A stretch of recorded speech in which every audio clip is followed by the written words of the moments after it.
will you help me welcome Gaylon Ross? Thank you very much, Stan. Pleasure to be with you. Let me just make a comment about your last statement. I'm convinced that they were not involved, but you know, you can poke a rattlesnake often enough and he's finally going to strike. I think the CIA may have poked the Taliban and bin Laden until he finally made a strike, and then they jumped on it and said, oh, now we got reason to do all these things we're fixing to do to these people. So that's my position on it. It's a pleasure to be with you smiling people tonight. I'm going to tell you some things tonight that you have never heard before unless you read my book, and a couple of people have already read it, or unless you heard me talk on Stan's program. But I'll give you some details that I didn't give on that program. We're going to talk about who's who of the elite, and also the elite serial killers of Lincoln, JFK, RFK, and MLK.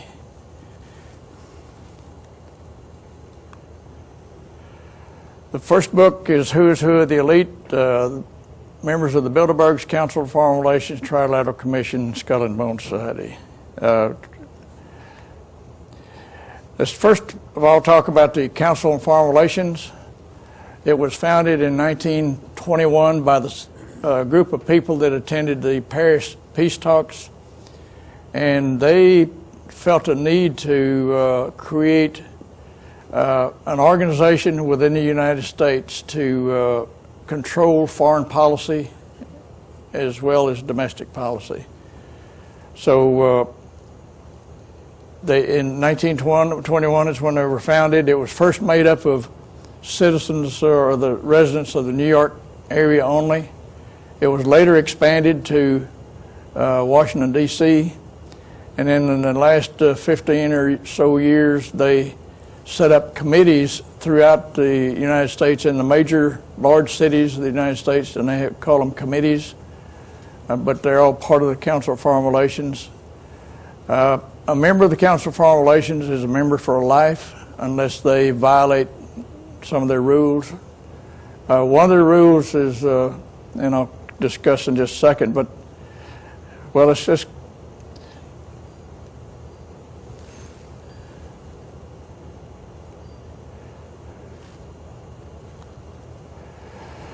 one of the bylaws says that if a member attributes any statement made in a Council on Foreign Relations meeting to any outsider, that they will be immediately taken before the inner council and will be expelled from the organization.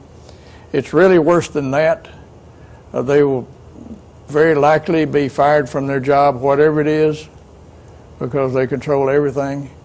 They will be blackballed from the industry, and they will have to take up a whole new profession, because these people are serious.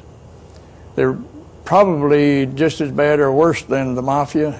Once you're in, you don't get out, and you don't tell about what goes on. The next group we'll talk about is the Bilderbergs, founded in 1954. There's a fellow named Dr. Joseph Hieronymus Rittinger came up with the idea of forming a secret organization of people located in Western Europe and North America, and he went to Prince Bernhard of the Netherlands, made the pitch to him. Prince Bernhard grabbed the idea, and they both came to the United States.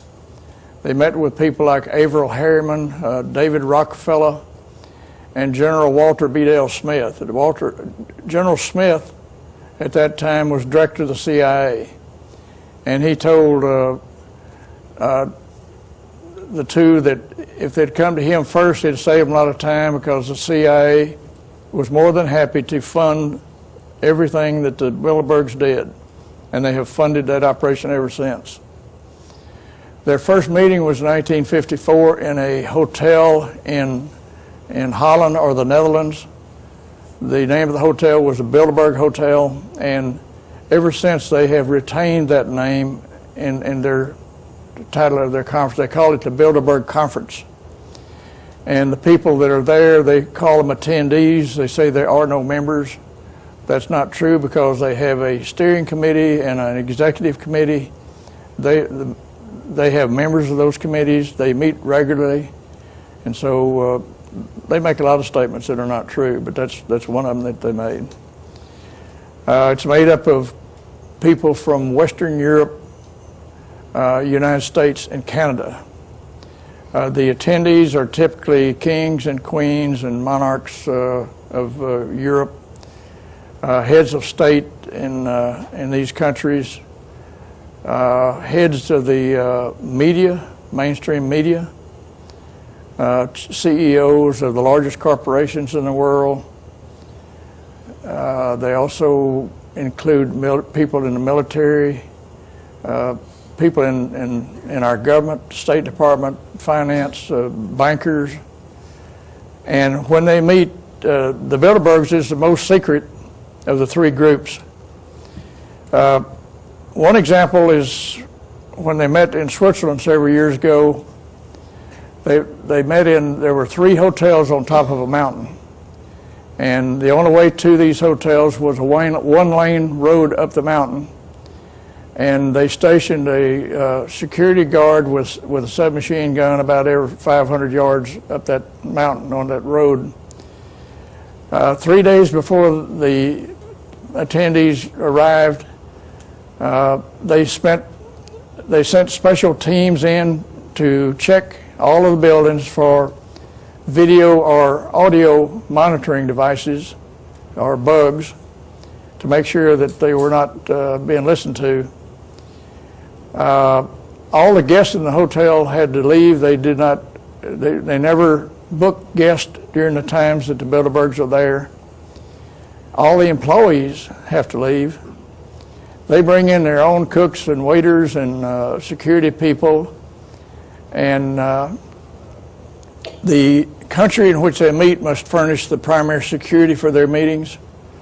And they also have their own that stay with them. And in earlier years, the security guards were told to arrest anyone that tried to get within 100 yards of the building they were that met in. In the last couple of years, they told the security people, shoot to kill anybody that gets to the barrier. They're very serious about what they do. They say they only discuss common problems between Western Europe and North America. In reality, they determine everything of significance everywhere in the world. They select world leaders. In 1992, William Jefferson Clinton attended the Bilderberg meeting, and the next year he became president of the United States. The next year, Tony Blair attended the Bilderberg meeting, and the following year he became Prime Minister of England. The following year, the Prime Minister of Spain attended the Bilderberg meeting, and he was allowed into his post the following year. They not only put people in the office, they take them out. And that'll be the subject of my second book. Now, typically there are around 90 to 100 people attend these events. So sometimes it's less, sometimes it might go up to 125.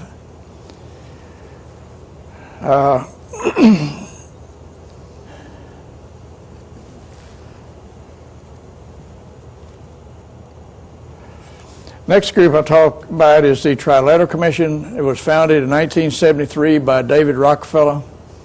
He asked Brzezinski to go to Japan and around the United States and Canada and Western Europe and select delegates to be a member of a new organization that David Rockefeller founded called the Trilateral Commission. The reason is it's made up of 3 general areas, Japan, North America, and Western Europe. These people meet typically once a year, rarely in the same place twice. The Bilderbergs never meet in the same place twice. Every time they've met in the United States, they met on property owned by the Rockefellers. But this organization was founded in '73.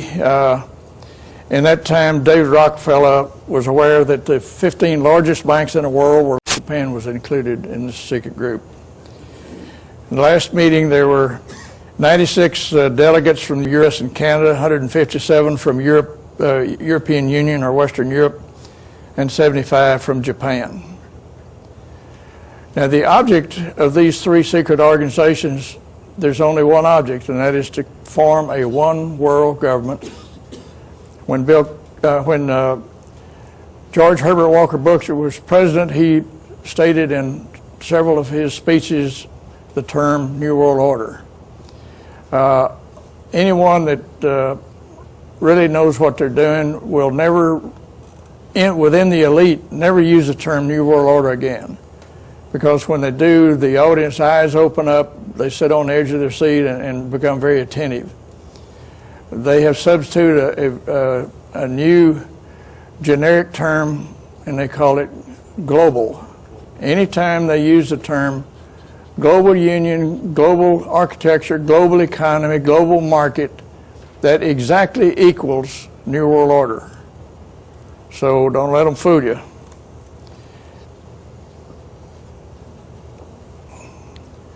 Now let's talk about some of the members of the elite.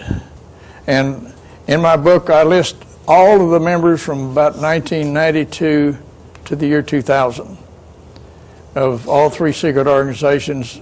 In this book, I also list every member of the Bilderbergs from the day they were founded in 1954. So let's just take the current list, and let's start with just the key groups within our federal government. Executive Office of the President. William Jefferson Clinton was a member of the Bilderbergs Council of Foreign Relations and Trilateral Commission. His wife Hillary attended the Bilderberg meeting when they met in Georgia on an island north of Atlanta.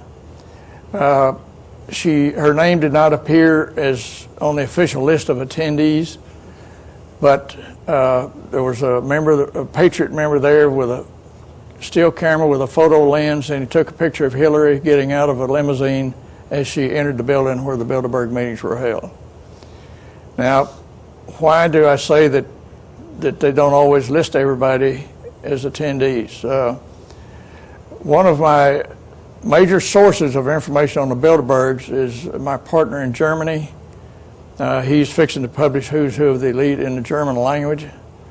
And when Dr. Joseph Rittinger died, all of his private papers went into the archives in Frankfurt, Germany. My partner just happens to live in Frankfurt. He's a very brilliant young man. He just somehow, well, I don't say somehow, God guided him in there. He went into the archives. The clerk on duty spoke on German, could not read English. All of the Bilderberg papers are in English, and he asked to see the documents that had the name Bilderberg on them, and so this clerk brought him a whole pile of documents. He looked through them, and he could see he struck a gold mine, and so he asked the clerk, he's a German citizen, so he asked her in German if he could copy these documents, and that person said, I don't know why not, go ahead. And so he copied these documents and sent them to me. Now, Stan mentioned earlier that people that, like myself, when they need something, all of a sudden it just appears. That's happened throughout my research. I'll give you a glowing example. I was walking down the aisle of the stacks in the library at Southwest Texas University, and all of a sudden something compelled me to stop. And I stopped and turned to the right, and on the bookshelf right at eye level was a book simply titled David. I reached up and pulled that book off the shelf, looked for a table of contents, there was none. I looked for an index, there was none. So I just opened up roughly in the center of the book, and on the left-hand page, about the center of the page, I saw the name David Rockefeller, and shortly after that the term Bilderberg. That was my first exposure to the Bilderbergs. Now, chance would not make me do that. People just don't do that. Often people will just send me information and they don't even know I need it or want it. but when it arrives, that's just about the time that I need it. And when it happens, I just say, thank you, you're on time. And, but I'm very grateful that I have been selected to do this. I'm purely a scribe. I'm just the Paul Revere of today, trying to get the word out. And often people say, if you talk about these secret organizations and people involved in all of this bad stuff, aren't you afraid they're going to kill you? And my answer is I never give it a second thought, and there is only one answer, and that is, yea, though I walk through the valley of the shadow of death, I fear no evil, for thou art with me, thy rod and thy staff, they comfort me. That is the only answer. I never look over my shoulder, and I never lose 1 minute's sleep. And they know I'm out here. Now, perhaps it's something Mahatma Gandhi said a number of years back. He made a statement that says, first, they ignore you. Second, they try to ridicule you. Third, they try to stop you. And fourth, you win. I guess I'm in the first phase. They're ignoring me right now. But of the recent presidents since Eisenhower, they've all been members of the secret groups except John F. Kennedy, Lyndon Baines Johnson, Ronald Reagan, and George W. Bush. However, George W. Bush was a member of the Skull and Bones Society at Yale University.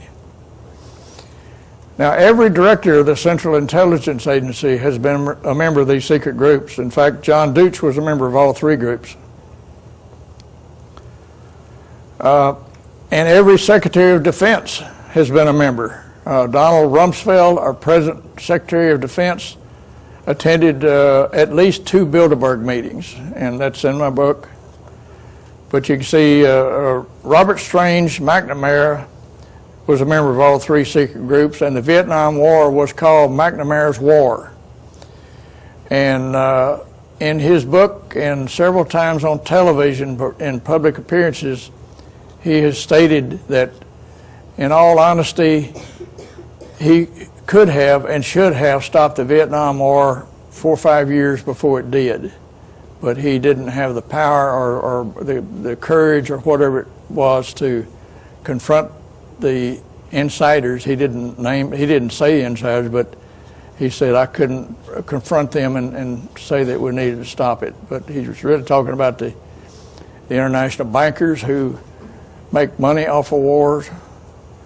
They finance both sides of wars. They made lots of money off the Vietnam War and did not want it to stop. They didn't care one hoot whether people were killed or maimed or all the horrible things that happened to them there. They were in their ivory towers counting the money, and that's all they cared about.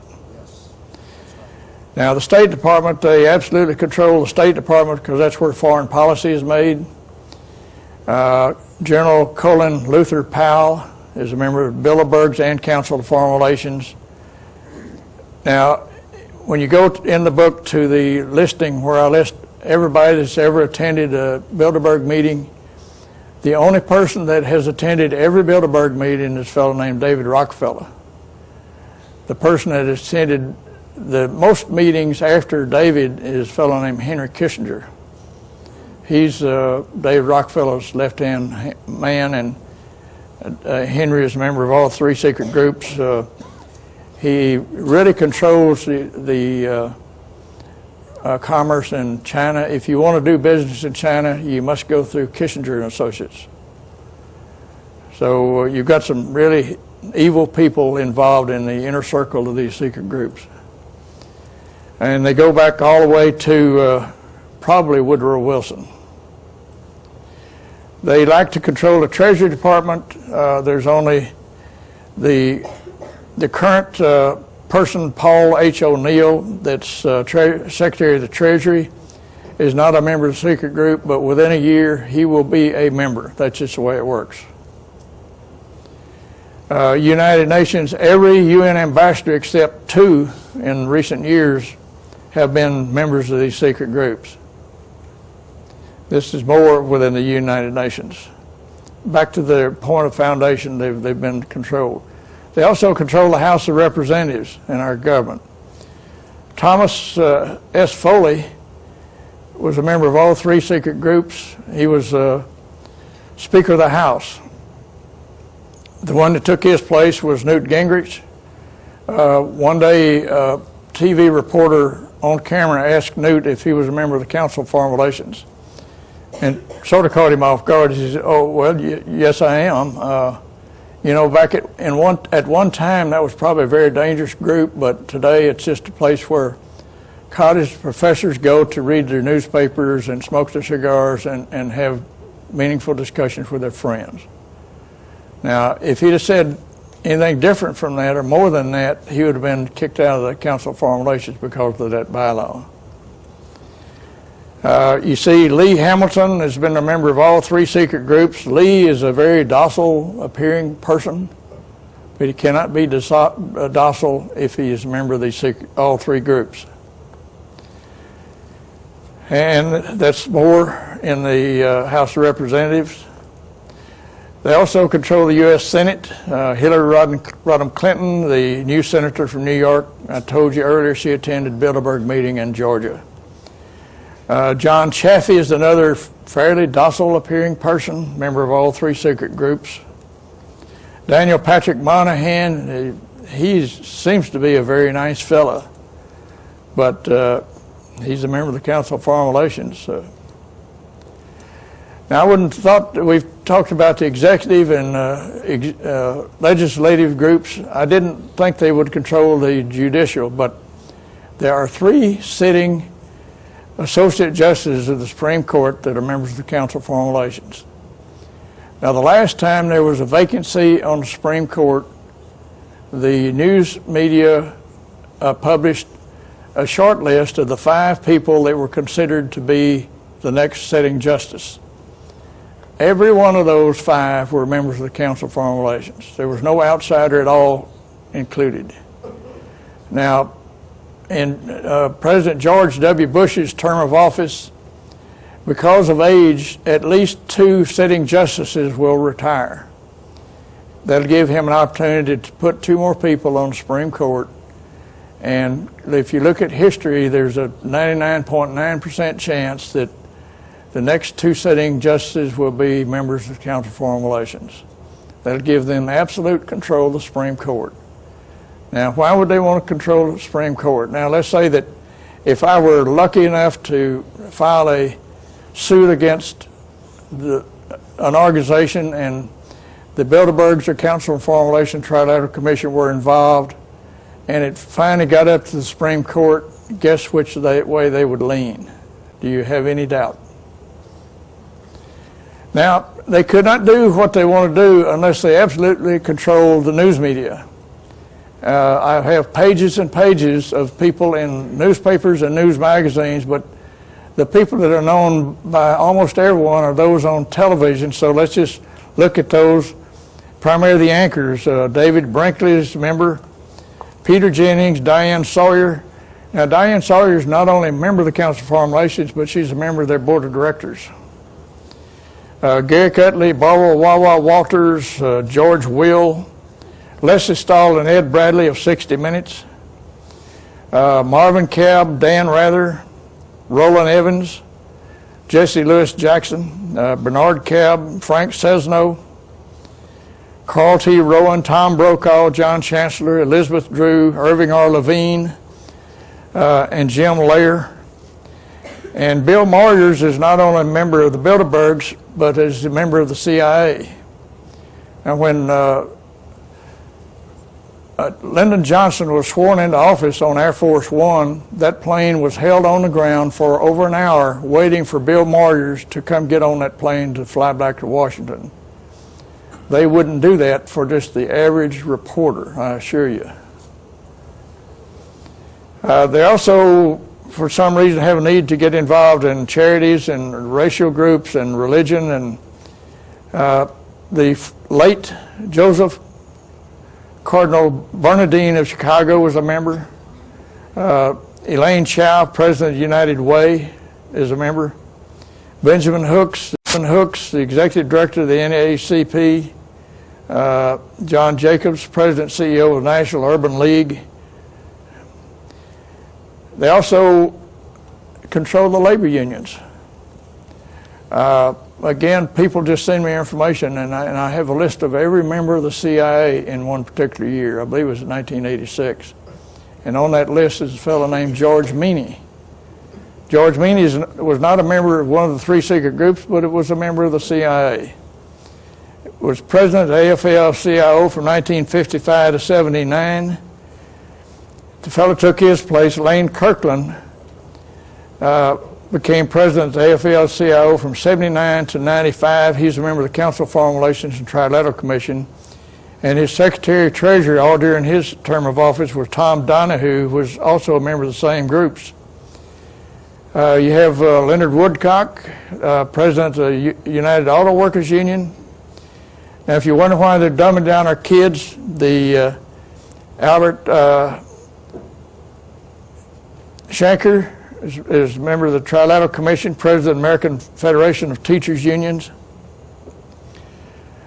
Now, if you go to a clothing store and look at the labels of all the clothes on the rack, probably 90% of them are made in China. The rest of them are made in Central America or South America or Ceylon or some very low-income country. And you'd wonder why the unions allowed all these jobs to leave this country. Now, here's maybe the reason. Jay Mazur is president of the United Union of Needleworkers, Trade, Industrial, and Textile Employees. He's president, and also Jack Shankman is president of the Amalgamated Clothing and Textile Workers Union. Now, I would think that their job is to protect American jobs. Apparently, they didn't do a very good job. Now, what are they striving for? They want to create a global union. Now, they started with the 15 sovereign nations of Western Europe. In 1992, they amalgamated into a group called the European Economic Community. And in the year 2000, they changed that name to the European Union. And the only thing that needs to be complete is for Great Britain and one of the Scandinavian countries to adopt a single currency, and then they will all be the same. They no longer require visas or passports to go from one nation to the other within the European Union. There's one central bank located in Frankfurt, Germany. By the coincidence, that's where the first central bank that we patterned after was located. That's where the Rothschilds set up their first central bank. So is it strange that the central bank of the European Union would be located in Frankfurt? They have one governing body, the Parliament of the European Union, one set of laws. Last year they started their own military force. When it's up to strength, then there'll no longer be a need for NATO. Now, the European Union is a pattern for the next areas that they will adopt, and the next one is called the American Union. Several years ago, they created what they call NAFTA, made up of Canada, United States, and Mexico. That will be expanded. The first nation to be included very likely will be Chile, and followed shortly thereafter by the other nations, Venezuela, Brazil, and others. Several years ago, David Rocca founded an agency called Council of the Americas, made up of members of every nation of North, Central, and South America and the Caribbean islands.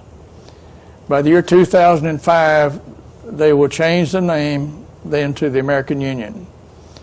Now, I'm quoting things that not off the top of my head, but directly out of a document called Global Governance, published by the United Nations. And they'll tell you all this themselves, and it's in their timeline. Now, no dictator has ever been able to take over a nation without first outlawing private ownership of firearms. Yes. Now, I have told people from time to time that Australia has outlawed the private ownership of firearms, and when a lot of the people I tell it to say, oh, no, that cannot be true, you're lying, because Australia was populated by hardened criminals. That was a penal colony for the United Kingdom. And so the people there, their descendants from these hardened criminals would not allow their government to take their firearms. A couple of years ago, a fellow supposedly went berserk and killed 37 people with an AK-47. They quickly outlawed the private ownership of firearms, gave their citizens 2 years to turn in their guns, but they said they would buy the guns. And I spoke at the Nexus conference in Sydney, Australia last year, and the publisher of Nexus magazine is a friend of mine, and I asked him if how many people he thought turned in their weapons in Australia, and he said, oh, maybe a third, because we know that someday we may have to defend ourselves against our governments as well as yours. So the year 2005 is 3 years and just under 2 months away. They're going to have to really hook it up in order to make that schedule, but these are relentless people. They will jump on anything, like the New York and the Washington catastrophes, to tighten up our laws, to use the excuses to eventually register our firearms, then take our firearms, and then send us to prison if we don't turn them in, or if they find one on us and we don't have a permit. The next region is called the Asian Union. It's made up of 16 sovereign nations of the Pacific Rim. In 1994, an organization was founded called the Asian Pacific Economic Cooperation, made up of those nations. Their goal is to convert that into the Asian Union by the year 2010. Now, somewhere between 2010 and 2015, they'll move into the last union called the Soviet Union, and it's made up of 32 sovereign nations that was then formed into the Union of Soviet Socialist Republics, and it's scheduled to become the Soviet Union between 2010 and 2015, but this time not under communist control, but under direct control of the elite. Now let's get into the book, The Elite Serial Killers of Lincoln, JFK, RFK, and MLK. I start way back in the year 650 AD. There was a region between the Caspian Sea and the Black Sea and north of the Caucasus Mountains, part of southern Russia today, called the Khazar, area of Khazar, K-H-A-Z-A-R. Their leader was called Kagan or Kagan, K-H-A-G-A-N, and they were nomads, primarily from Mongolia, and made up of Huns and people from the steppes of Russia. They finally settled down, and the leaders of Russia at that time came to this Kagan, or sent him word, and said that we want you and your tribe to take up the Orthodox religion of Russia. Well, he thought, being he was the leader, that he would use his own initiative, and he called in the leaders of all the religions that practiced in that region and asked them to give him a pitch about the advantages of being in their religion. When he got through, he settled on Judaism. He told all of his tribal members that they were now to worship the Jewish religion, Judaism. All the men were circumcised, and from then on they practiced Judaism. Now, I bring this up because I was on a talk show in Toronto several months ago, and I was talking about the Rothschilds and their efforts to try to control the world, and it was a call-in show, and a fellow called and he said, why do you allow anti-Semite like your guest to be on your program? And my answer was, I have not said anything anti-Semitic. I am not anti-Semitic. In fact, my personal assistant in my business, and my personal best friend is a Semitic Jew. So I would not hire that person or have that person as one of my best friends if I were anti-Semitic. And so he hung up. Now, I bring up the Khazars were overrun by Genghis Khan and several other marauders in those days, and finally they were scattered out. The area of Khazar was included into some of the surrounding nations. The people that were Khazarian Jews at that time went into Russia and into Western Europe. And the reason I go into the Khazarian Judaism is because the Rothschilds and most of the international bankers are Khazarian Jews. They're not Semitic Jews.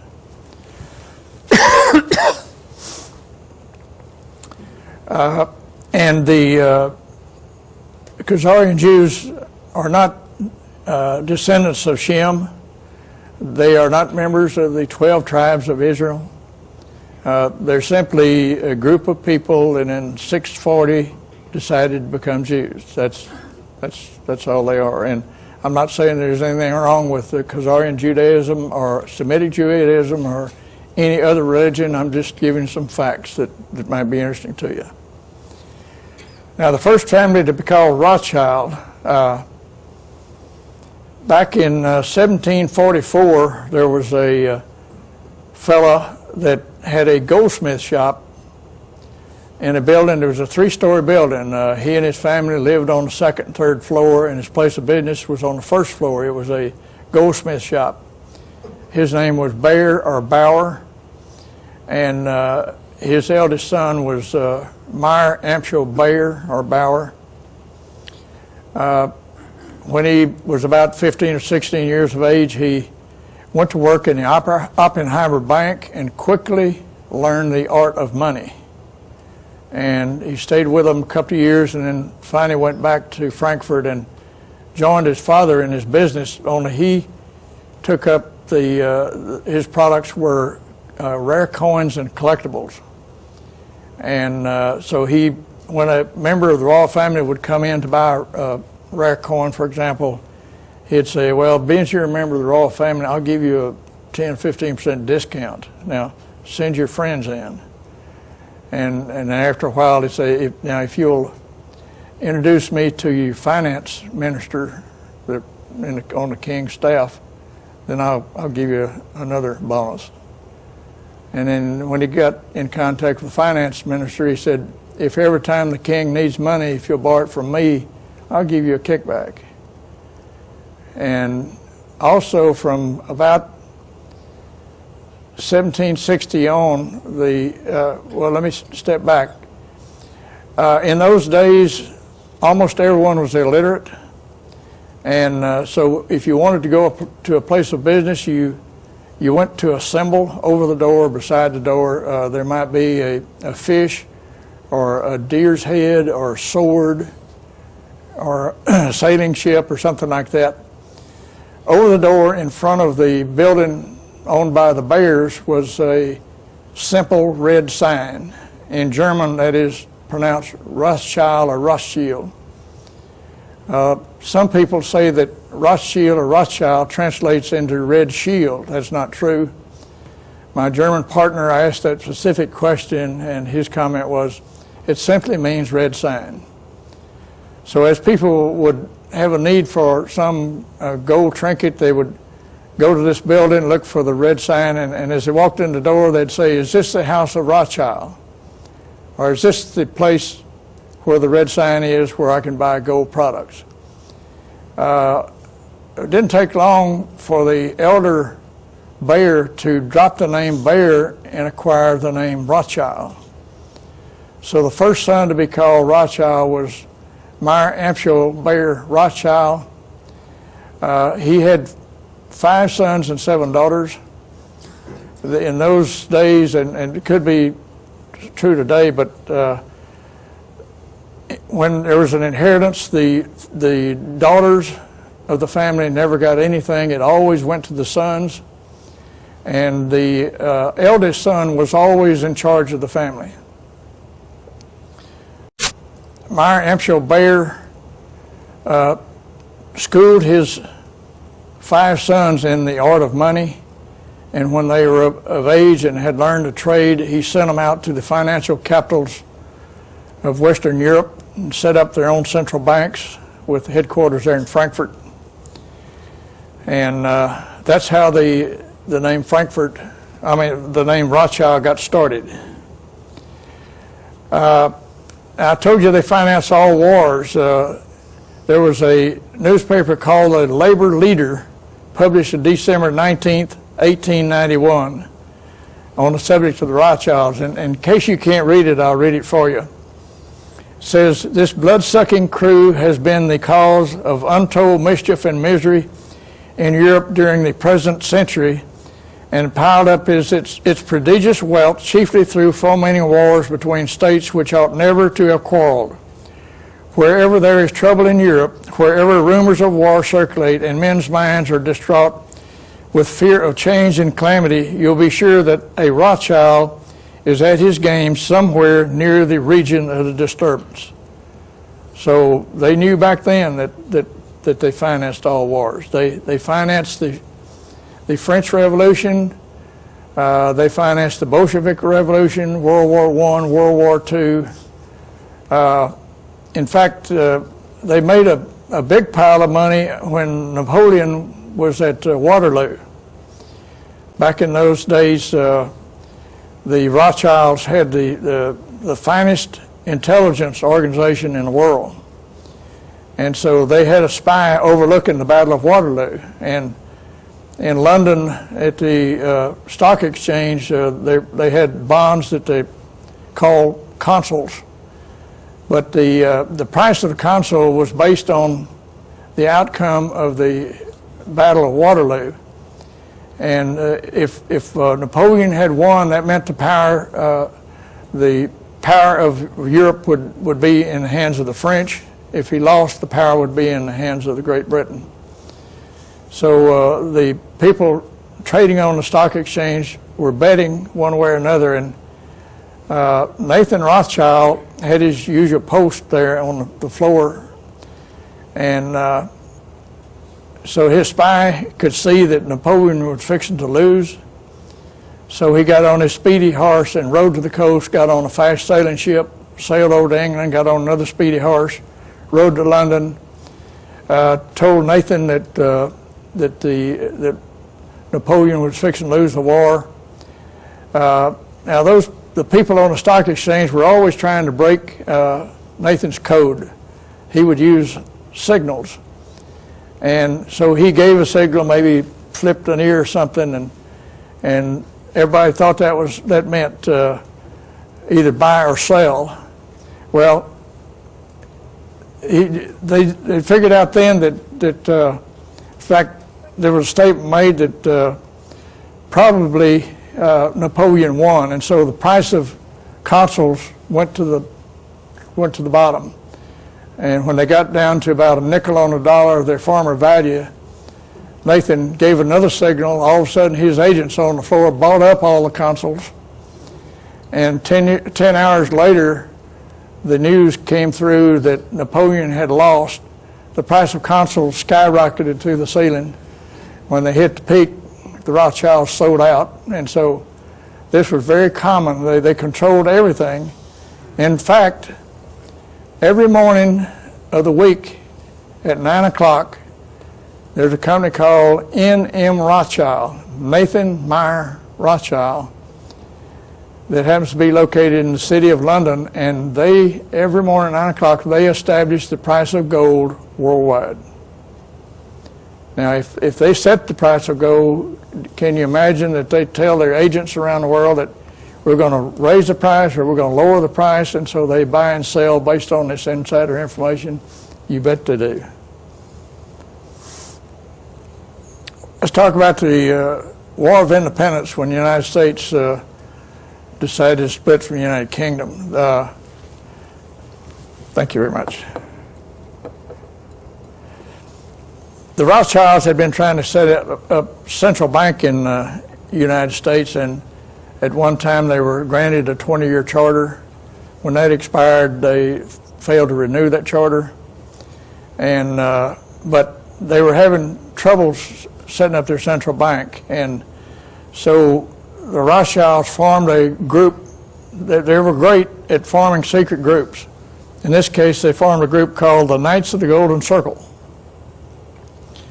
The Knights of the Golden Circle quickly spread all across the United States, and in fact, all the members of the Confederate government were members of the Knights of the Golden Circle. All the members of Lincoln's cabinet were Knights of the Golden Circle except Lincoln and Secretary of Treasury. So the object was for the Knights of the Golden Circle to spread out, to split the United States in half, and then have it quarrel, and then finally go to war. And when the North and South had killed off as many soldiers as they could, or ran out of ammunition, or all their guns were used up, and both the North and South were heavily in debt, the Rothschilds had convinced the British government to put an army in Canada and another one in Mexico, and convinced the French and Spanish governments to put armies in Mexico. And when the United States was at its weakest point and heaviest in debt, these armies would then come in and take over the United States and bring it back under the control of the Crown. Well, Lincoln saw this coming. He contacted the Tsar of Russia and asked for his help. The Tsar of Russia quickly agreed. He sent part of his navy to anchor off the shore of New York City, part to anchor off the Gulf of Mexico, and the other to anchor off of the coast of California. And he notified the British, the French, and the Spanish if their troops crossed the borders into the United States, that Russia was going to take the side of the North and do battle with all those nations. Well, this kept them out, and Lincoln needed money to finance the war. And in those days, his only source was Nathan Rothschild in London, who was charging 24 to 36% interest on the money. And so he went to the Secretary of Treasury and told the Secretary of Treasury to print about $4.4 million worth of paper money. They called them greenbacks because the backs were green. And they put this in circulation to pay federal debt, and was accepted as a monetary exchange, and became very successful. And the Rothschilds saw this happening, and they could not allow any nation, particularly a fledgling nation like the United States, to establish their own money and credit. So they took one of the Knights of the Golden Circle spies, a fellow named John Wilkes Booth. He was first assigned to kidnap Lincoln. That failed, so he then decided to kill Lincoln. And so I'll get to that when I get to Lincoln. But I talked about the five Rothschild sons. They set up banks in Western Europe. Amschel went to Frankfurt, or stayed in Frankfurt with the old man. Nathan went to London, Jacob to Paris, Carl to Naples, and Solomon to Vienna. Now, there's the phenomena of the city of London. That's the city it means something. The Vatican happens to be a sovereign nation that is just located within Rome and Italy. It's sovereign. It's not part of Rome. It's not part of Italy. Likewise, the city of London is a sovereign nation of 577 acres of land, and it's at one time was completely surrounded by a rock wall. It has a police force of about 6,000. The total population is about 5,500. Now, the reason they have all those police is that's where the financial centers of the world are centered. That's where the Lloyd's of London is located. It's where the Bank of England is located, the Central Bank of England. The large trading companies have headquarters there. The largest insurance companies in the world have headquarters there. Every bank that deals in the United Kingdom has a branch bank there. And the large police force is there to protect their money. Now, if the Queen of England wants to cross through the city of London or go into the city for some reason, her assistants notify the mayor of the city of London, who meets her at the boundary. He escorts her to where she wants to go, because that is a state visit, one nation to another. When she's through, he escorts her out. And so that's where the elite, the core of the world's finances, that is their nation. Now, I mentioned the Queen of England. In about 1830 or so, she gave the East Indian Company a sole monopoly to pick up opium in India and deliver it to China, and to hook the Chinese peasants on opium. Well, when the Chinese rulers would protest, the British Navy would conveniently anchor off the coast and start bombarding. And it actually led to two wars they call the Opium Wars of 1839 and 1842. So you have the Queen of England directly involved in the dealing of opium. It's my belief that all of the elite, the inner core, are directly involved in the sale of illicit drugs worldwide, and certainly in the laundering of the money from illicit drugs.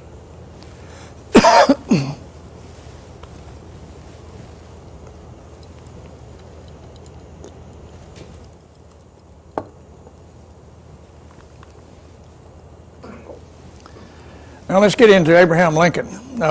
Abraham Lincoln was shot at 10:15 p.m. on April the 14th, 1865, died the next day at 7:22 a.m.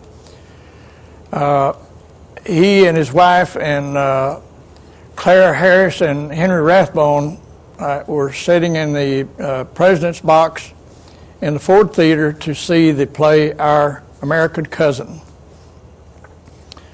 John Wilkes Booth, at the first intermission, got to chatting with the guard. There was a single guard named Parker outside of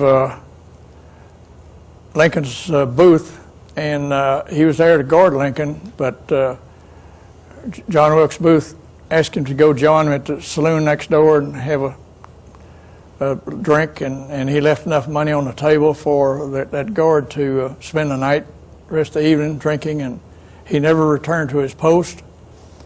John Wilkes Booth then went up to the state box, opened the back door, shot Lincoln in the back of the head with a single-shot Derringer, jumped down to the stage below, broke a bone in his foot, but limped across the stage. He pulled his long knife and to keep people away from him, and he escaped out the back door. He and his companion rode their horses out of town and through the countryside, and ended up at a tobacco farm. And they were hiding out in a tobacco warehouse. Well, the soldiers followed them there. And so the soldiers were in front of the barn, and they said, if you don't come out, we're going to shoot you and we're going to burn the barn down. Well, the soldiers thought there were just two people in the barn. Actually, there were three. John Wilkes Booth snuck out the back door, got on his horse, rode to the river nearby, got on a British ship, sailed to London. By the way, when he killed Lincoln, he had in his possession $6,800 in cash. He was an out-of-work actor.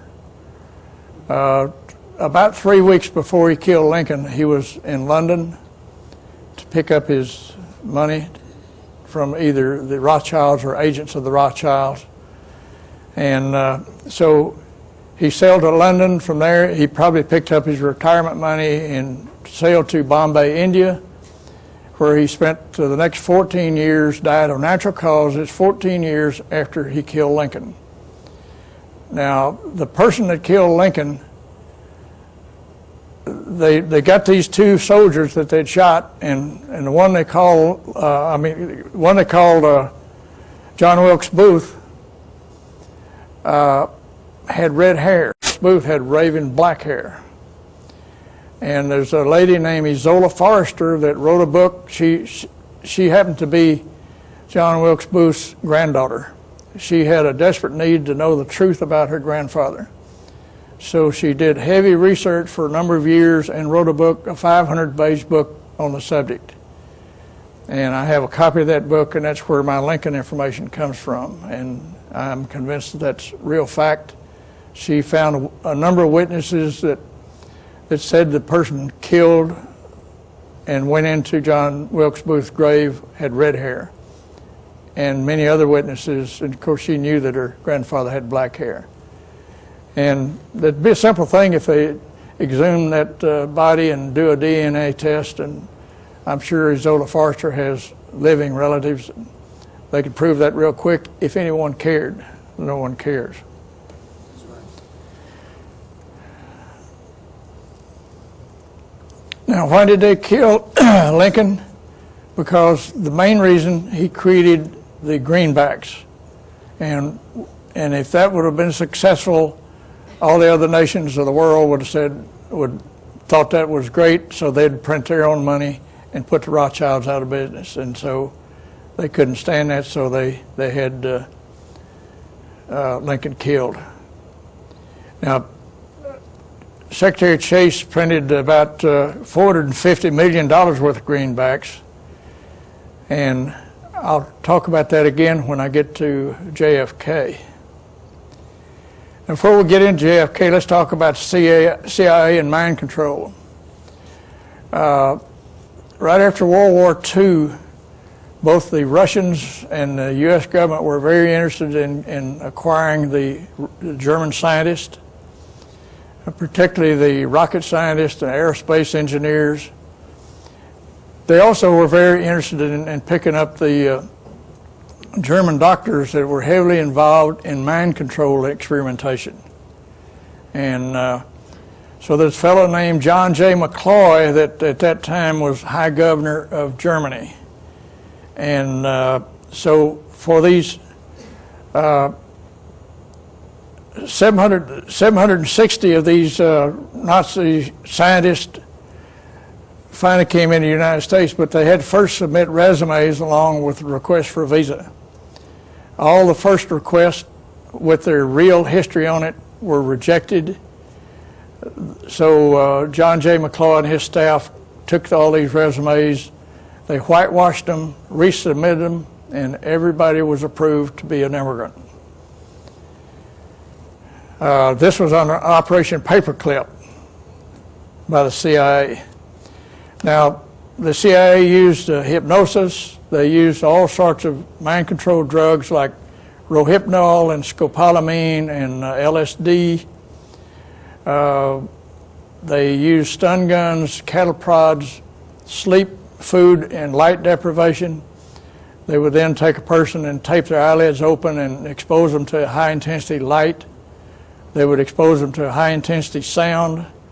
And all of these traumatic events were designed to make the person into a robot. And this really went on.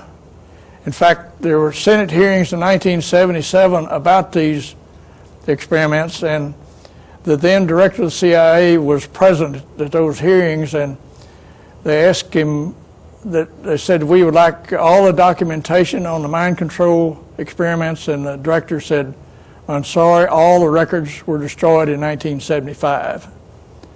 Well, nobody was fired over it, nothing happened about it.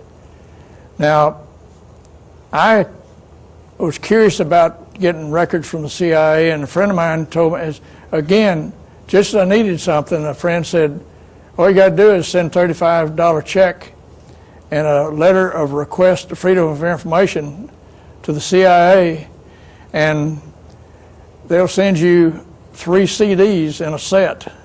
So I wrote the letter, sent the check, received the 3 CDs, and started going through the documents, and found over 20,000 documents directly related to the mind control experimentation. One of those documents had to do with taking a person and through all of the trauma, they wanted to see if they could take a foreigner and make that person into a robot and have them kill a world leader. Now, down at the bottom of this document, and this document is in my book, in handwriting, and I'll have to paraphrase it, it says something like, "This looks very interesting, we may need this later," and then initials right under it. In 1962, there was a movie made called The Manchurian Candidate. The theme of that movie was that an American soldier would be captured by the North Koreans, brainwashed, and under hypnosis told that they could go back to the United States, and at some point in time they would receive a phone call. During this phone call, the person on the other end of the line would give them a trigger. A trigger would be some word like a rose or something like that. When that trigger was said, that person would immediately go into a hypnotic trance, would go get his weapon and go kill the President of the United States. That was the theme of the movie. I'm convinced that the killers of JFK, RFK, and MLK were all under mind control by the CIA, and I'll cover that again later. But this Operation Artichoke is where they tried to create this Manchurian Candidate. Let's get into quickly a fellow named John J. McCloy. Now you're going to hear that name again several times, so it'll become very familiar to you. He was a puppet to the Rockefellers and the Rothschilds. In fact, he was a son of a single-parent family, so his mother had to work, and he went to Harvard. He had to work while he was going to Harvard to earn his tuition. And so one of the jobs he had as a tutor was to tutor the Rockefeller brothers in the art of sailing and several other subjects. So that was his first exposure to the Rockefellers. He remembered them, they remembered him. He got his degree from Harvard in law, went on to work for a prestigious law firm in New York City. And later, early in 1947, in 46, he was instrumental in forming the OSS, which later became the CIA in 1947, under the 1947 National Security Act. That same act exempted the CIA from civil and criminal prosecution for any reason. So the CIA can do anything, and they do not have to pay the price. So John J. McCloy became chairman of the Council of Foreign Relations, and at the same time was chairman of the Chase Manhattan Bank. And when the OPEC nations, primarily of the Middle East, but a couple of South American countries, decided they wanted to determine the production rate and the price of oil, they formed OPEC. And the Seven Sisters were the 7 spin-off companies when Standard Oil of New Jersey was split up because the Sherman Antitrust Act. John D. Rockefeller owned 78% of the oil business at that time. Well, they formed 7 companies, but the Rockefellers still own those 7 companies. Well, it was against the Sherman Antitrust Act for the heads of several companies to get together to either determine price or production or anything else on one particular product or service. So they called on John J. McCloy to represent them at the OPEC nations. He did agree to allow them to raise the price of oil, but they had to deposit all the profits above $5 a barrel in the banks in New York City. And so now you know where they get their money. Now these 7 sisters still exist, and they operate under the same exemption from Sherman Antitrust Act as it was done in the OPEC first agreement.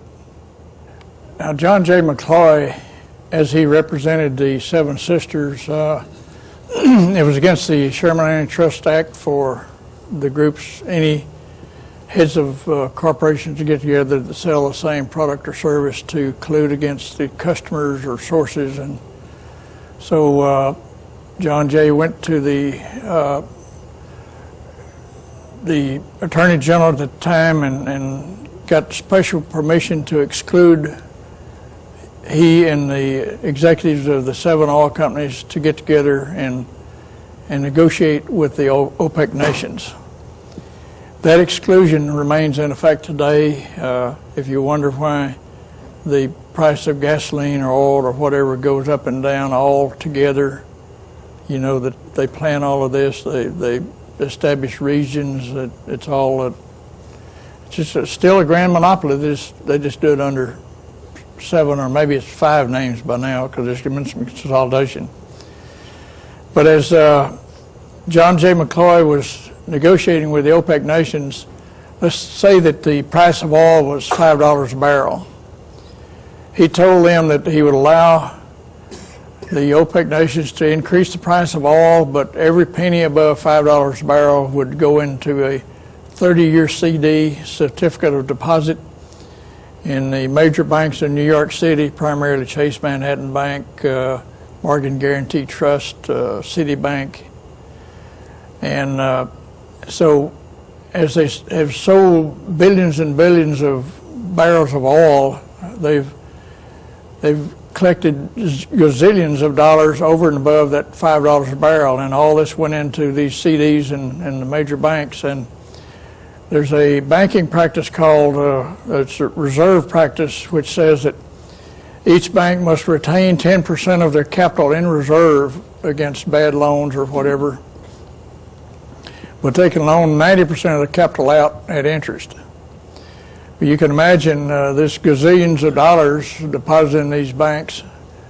Now there's another phenomena that, let's take an example that if this city has only one bank and they loan $1,000 to a person and they don't really need it, so they deposit in a savings account in this bank, and then the bank then can take $900 of that $1,000 and loan it out again, and they loan it to someone that doesn't need it, so they put it in a saved deposit box or savings account in that same bank, and then the bank can loan 90% of that out, and so on and on and on until they get to the last dollar. So this one act of depositing $1,000 can create $9,000 in new money. So if you take a gazillion dollars that earned by the OPEC nations times 9, that's $9 gazillion that these banks can loan out at interest, and they create money out of thin air. And now you understand why they're in the banking business.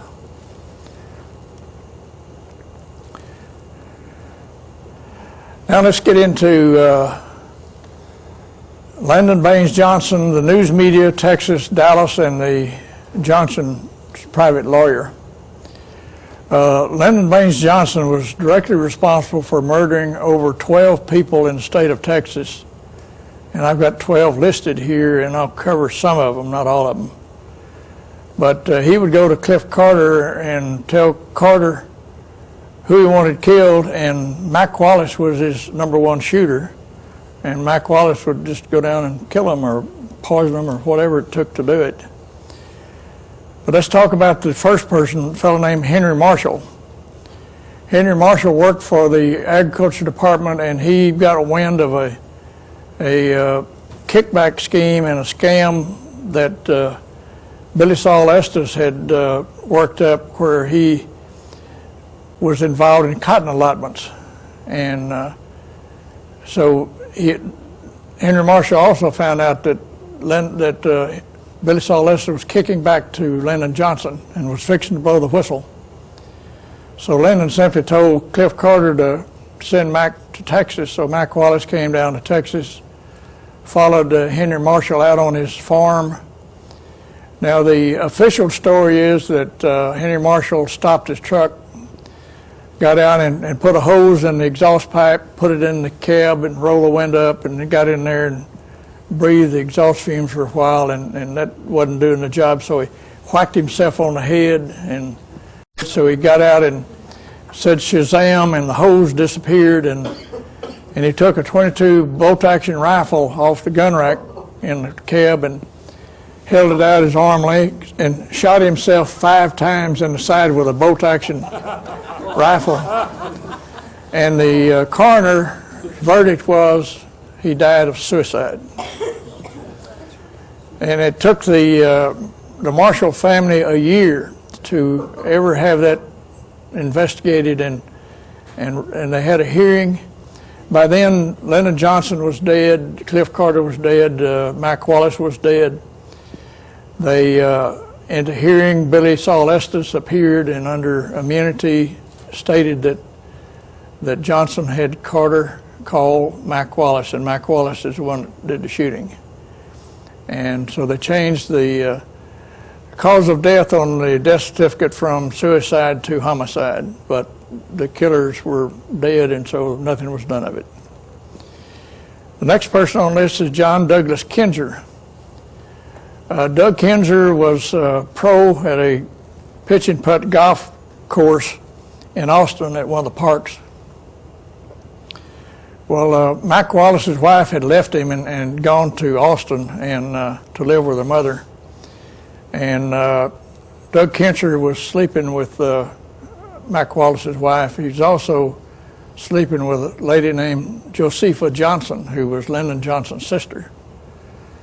Well, Doug Kinzer was trying to get some special favors out of Johnson through his sister, and didn't take much to make Johnson mad, so he sent Mac Wallace down there to take care of the case. And he walked into the pro shop, Mac Wallace did, pulled out his semi-automatic pistol, shot Doug Kinzer 5 times, stuck the pistol in his pocket, walked out and got in his Pontiac and drove away. And there were 5 witnesses there in the pro shop, and they wrote down his license number, and the police caught Mac Wallace out on Highway 290 and brought him back in and put him under arrest. He immediately got on the phone and got a hold of Johnson.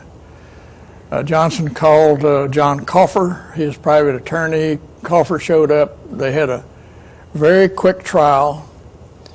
Mac Wallace was found guilty of murder in first degree. The judge gave the verdict, the sentence as 6 months suspended sentence. Mac Wallace got in his car and drove away and went back to Washington, back to his job. Johnson controlled not only John Coffer, but the district attorney and the judge. It's just the way it worked.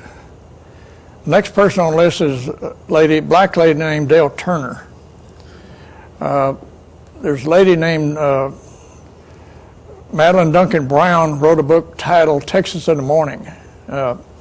Madeline Brown was Lyndon Johnson's mistress for 21 years, gave birth to his only known son, and she wrote a book afterward about this affair called Texas in the Morning. And but Madeline had a son by her husband who she had divorced, and then the son by Johnson. And when Johnson was in Texas, they would always reserve a room in the hotel where Johnson was supposed to stay next door to Johnson's room for Dale Turner and the boys to stay at while Madeline was with Johnson.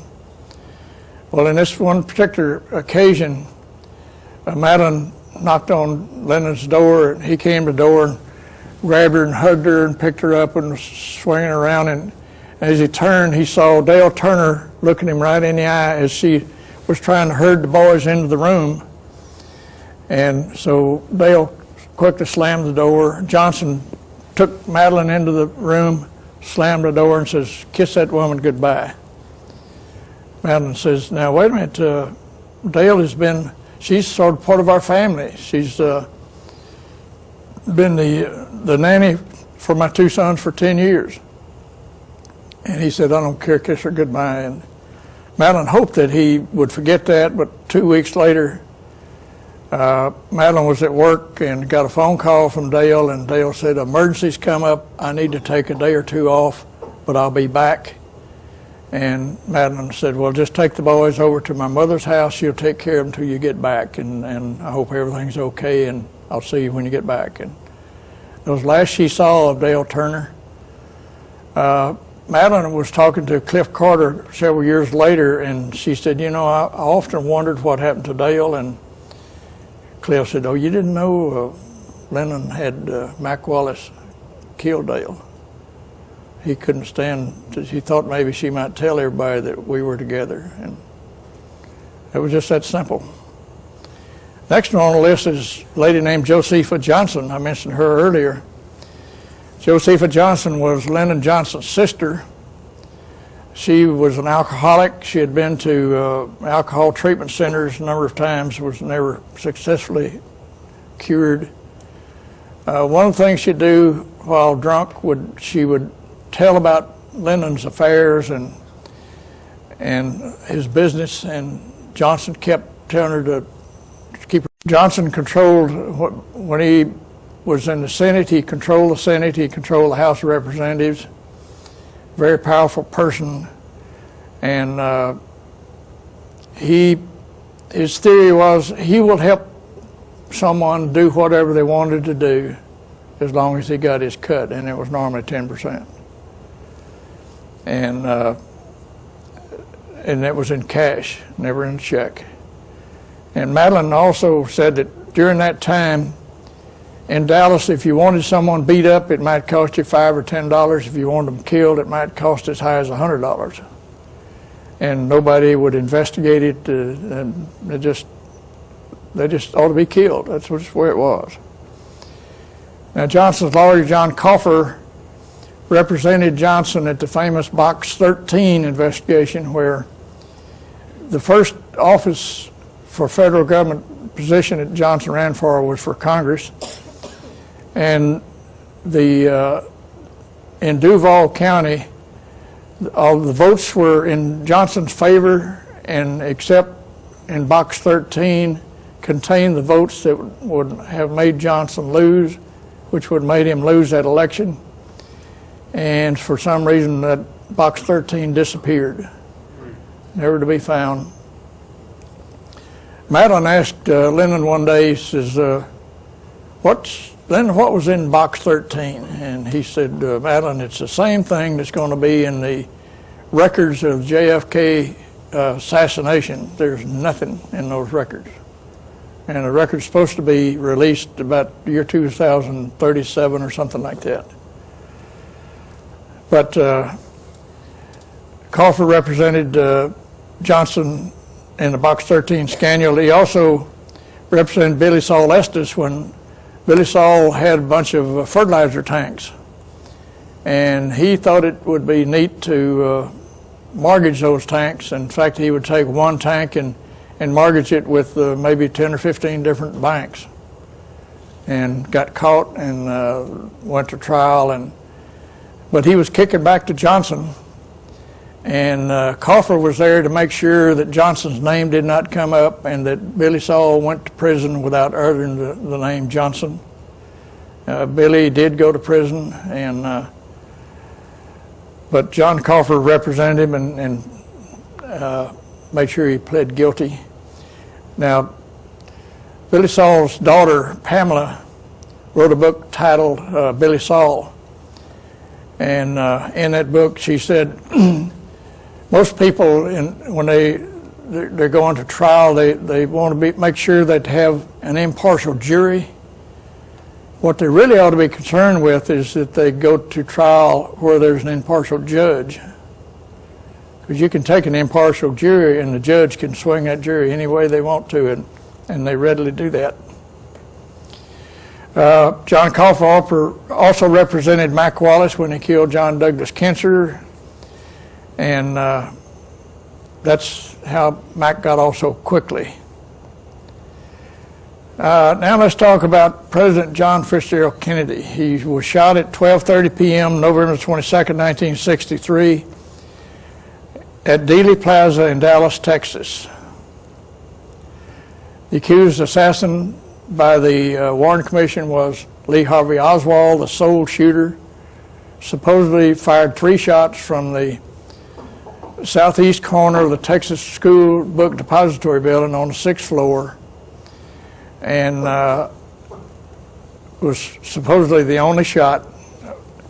Actually, there was a 15-person death squad made up of 1 woman and 14 men behind the picket fence at the grassy knoll. There were 2 shooters and 1 man on a walkie-talkie radio.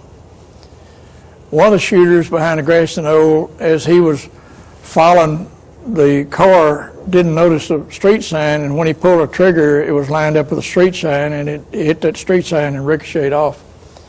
The other fired a shot that blew the top of Kennedy's head off from the grassy knoll. On the 6th floor, there were 3 men and 1 lady. The lady was a Hispanic lady about the age of 20. She was manning a radio. She had gone to Fort Worth to pick up an Indian who lived in Oklahoma City, east of Oklahoma City, and drove him down there because Mac Wallace had met him at a funeral for one of the congressmen that had died, and said that he may need his talents later. And so on the 6th floor there was Mac Wallace. His job was to shoot and kill Governor John Connally. The Indian was to shoot Kennedy. Lee Harvey Oswald was on the 6th floor at the time of the shooting, but I'm convinced that he was directly under CIA mind control, and that they had fired the 3 shells out on a target range somewhere or just out in the woods, and had the 3 empty shell cases laying on the floor, had the rifle laying on the floor, and that Oswald was probably waiting over by the staircase. Just as soon as they started shooting, his job was to run down the steps and wait on the 2nd floor, get him a Coke, and just stand there. Because now if you recall, in the Olympics in Australia this year, that I believe the fellow was named Green, that was the fastest man in the world. He ran the 100-meter dash. When he completed the event, and he was way ahead of the 2nd fastest guy, he just trotted over to the TV camera and started talking to the reporter. Wasn't breathing hard, didn't seem to be sweating. He just was carrying on a normal conversation. He just finished the race of his life and did not show any signs that he'd just done that. Under hypnosis, you can create the same effect. You could have a person run down the steps to the 2nd floor to the employee lounge, and as the shots were fired, there's a motorcycle patrolman thought the shots came from the top of the building, so he parked his bike real quick, ran up the steps, and just as soon as he entered the building, he met the building manager. They started running up the steps, and when they got to the 2nd floor, they saw Lee Harvey Oswald in front of the Coke machine drinking a Coke in the employee lounge. Well, he wasn't breathing hard. He was just standing there casually, and so they ran on up, and so that was the last they saw of Lee Harvey Oswald until he casually just walked out of the building. Now, on the 2nd floor of the Dowtex building, behind the motorcade, there was 1 shooter and 1 radio operator. And on the top of the Dallas County Records building, there was 1 shooter and 1 radio operator. The shooter on the top of this records building happened to be a crack shot and was a member of the Dallas County Sheriff's Department. He was a deputy sheriff. He wasn't there to protect the president, but to help kill him. Okay, now on the 2nd floor of the Texas School Book Depository building was the command post. There were 4 men on the 2nd floor, in a closed room. One of them was Cliff Carter. He was manning the radio. He gave the orders to fire. Now, as the cars were going down the street, Lyndon Johnson was in a car 3 or 4 cars back behind JFK. Now, Ralph Yarborough was in that same car, and he told a friend of mine that he saw Lyndon up against the window, had a walkie-talkie up against his ear, listening to something. Well, he was listening for Cliff Carter to say, "Shoot." And within about 4 seconds time, 7 shots were fired. One of them, as I said earlier, blew the top of Kennedy's head off. Another one hit him in the back of the neck, came out his bow tie to knot. Another shot from Mac Wallace went through Governor Conley's shoulder, through his thigh, and lay down on the ground of the car. In my book, I give you the names of all those shooters, exactly where they were standing, and a brief history of all those people.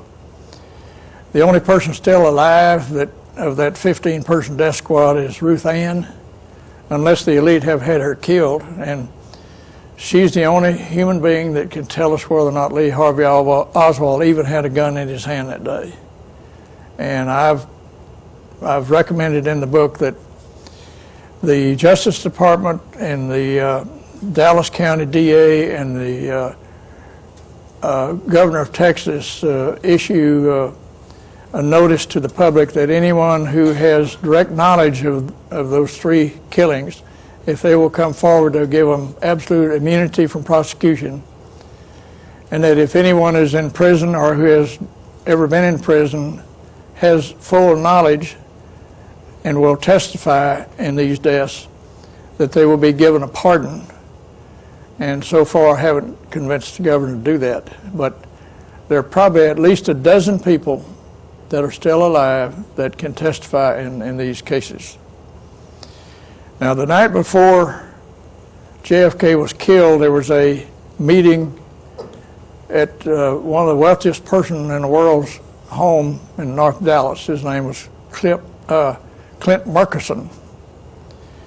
Clint Murchison went into a lot of deals with a fellow named Sid Richardson, and they bought up a bunch of racetracks. They owned construction companies, oil businesses, all sorts of things. And one day they bought out one of the big railroads up in the east, and next morning one of them called in and said, "By the way, what was the name of that railroad we bought yesterday?" And they were very casual about their investments. But the meeting was at Clint's home. By then, Sid Richardson had died, so he was not there.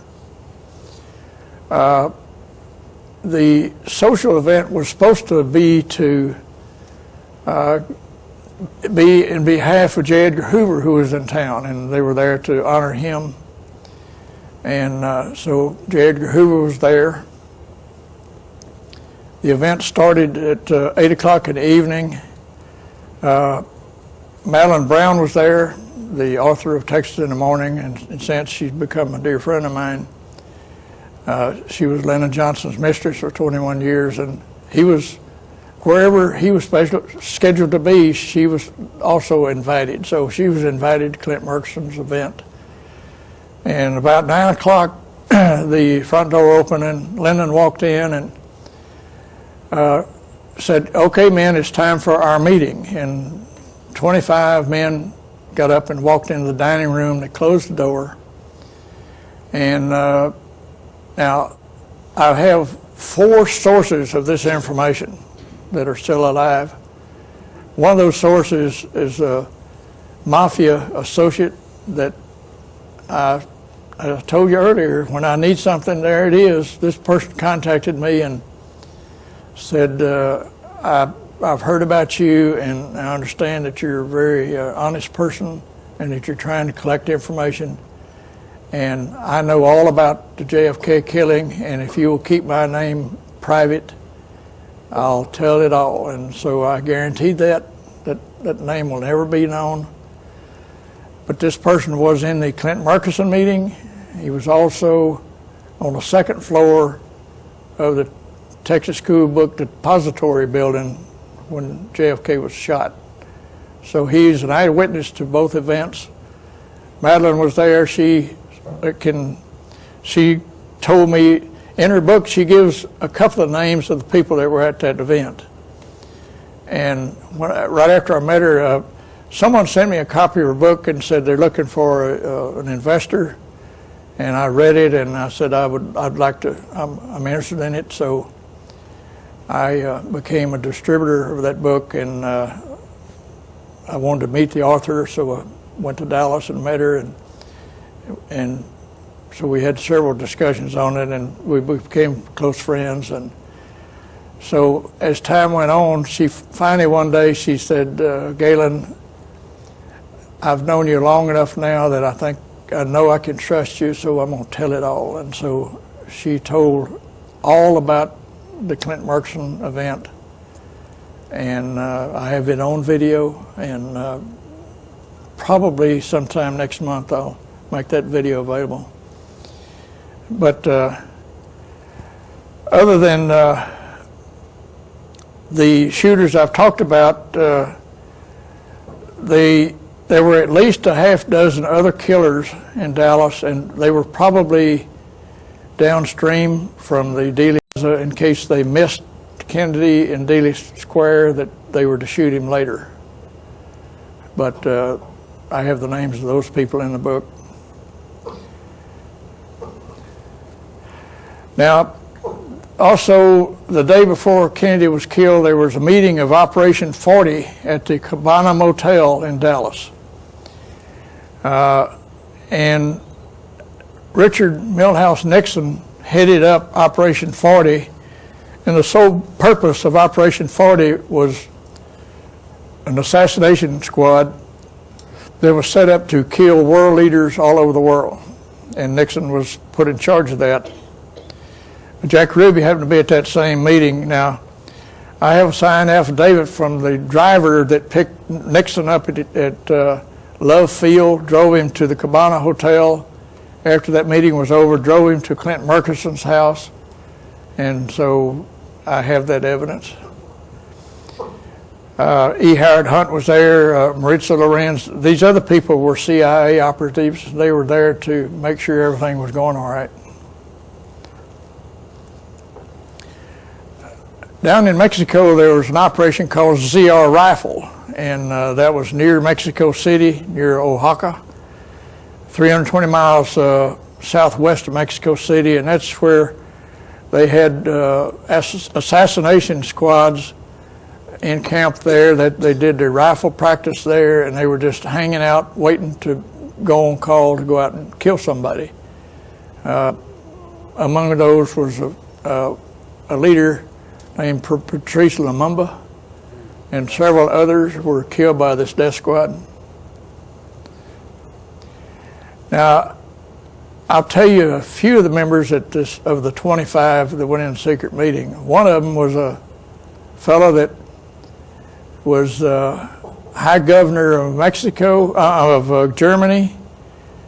He became chairman of the board of the Council of Foreign Relations, became chairman of the board of Chase Manhattan Bank, and his name was John J. McCloy. You can't get any more elite than that. The fellow that took John J. McCloy's place as chairman of the Council of Foreign Relations and chairman of the Chase Manhattan Bank was an unknown benign fellow called David Rockefeller. But you have the number one guy in the elite that answered directly to the Rothschilds and the Rockefellers was at this meeting, and the purpose of that meeting was to cover up the evidence and put out information about the death the next day.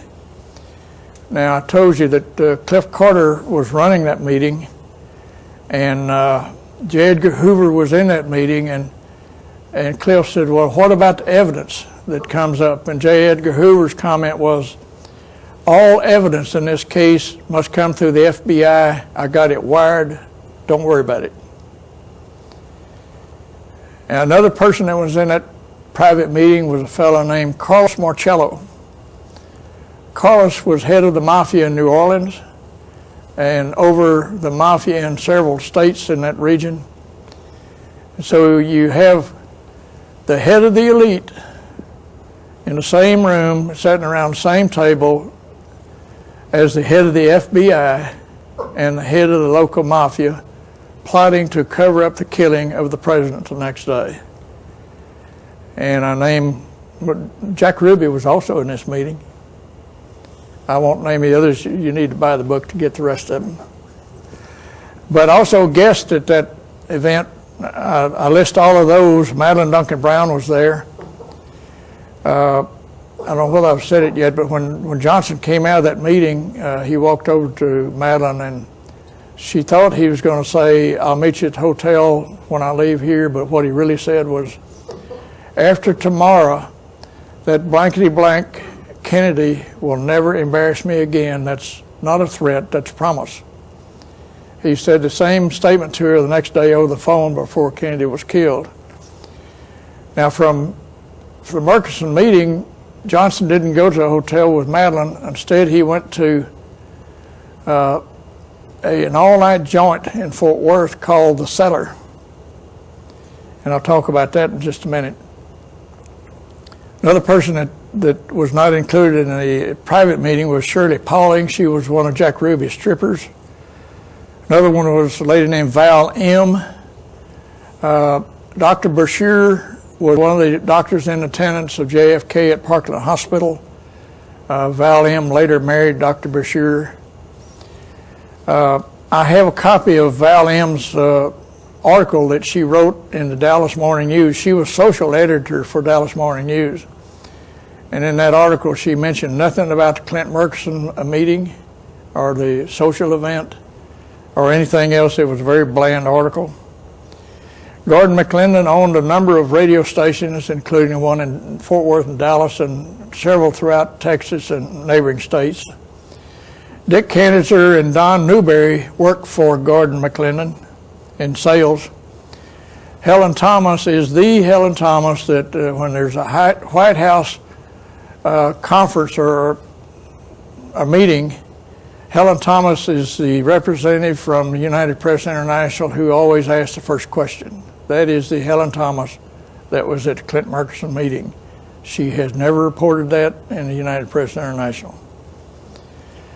I live on a ranch west of Austin, and my ranch is for sale, and a real estate agent brought a fellow out one day to go through the ranch, and they were going through the house, and I was guiding him through, and as we went into the shipping office, he saw the books that I had on the bookshelf that I sell, and he said, "You have some very interesting books." And I said, "Well, some of them are kind of disturbing, but they're all fact." And he just said, "Well, I was there." And I said, "I'm sorry?" He said, "I was at the meeting." I said, "What meeting?" He said, "I was at the Clint Murchison meeting the night before JFK was killed." I quickly grabbed Lexdale Owens by the arm, and we went in the living room and sat down and had a long talk. And he told me the names of Philip Elliott, Ted W. Powers, and Dave Blair, who were also there representing the Associated Press. Neil Speltz and Cactus Pryor were either news commentators or reporters for KTBC Radio and later KTBC TV. Neil Speltz is still a news commentator for KI TV in Austin. He's still alive. Cactus Pryor is retired, but he's still alive. Frank Cormier was Helen Thomas's boyfriend at the time. He's since passed away. But there are 8 people still alive that were present at Clint Murchison's social event. And if I can get the governor and the Dallas DA and the attorney and the Justice Department to give immunity, there's probably at least a dozen people ready to come forward to testify. Now let's talk about the Warren Commission. 57% of the Warren Commission were members of the elite. And strange, we got John J. McCloy. He was at the Clint Murchison meeting plotting the cover-up of the death the next day. is it just odd that Lyndon Johnson appointed him to be a member of the Warren Commission? He was chairman of the Council of Foreign Relations, very trusted person. Gerald R. Ford was there, a member of the Council of Foreign Relations. Allen W. Dulles was a member. Now, JFK fired him and all of the heads of the CIA after the famous Bay of Pigs fiasco. So Allen Dulles didn't have a high regard for JFK. Now, John S. Cooper was not only Bilderberg's and Council of Foreign Relations, but also a Skull and Bones member. And Hale Boggs and Earl Warren and Richard Russell were not members of the elite. Hale Boggs is Cokie Roberts' father, the female talking head on Sunday morning talk show.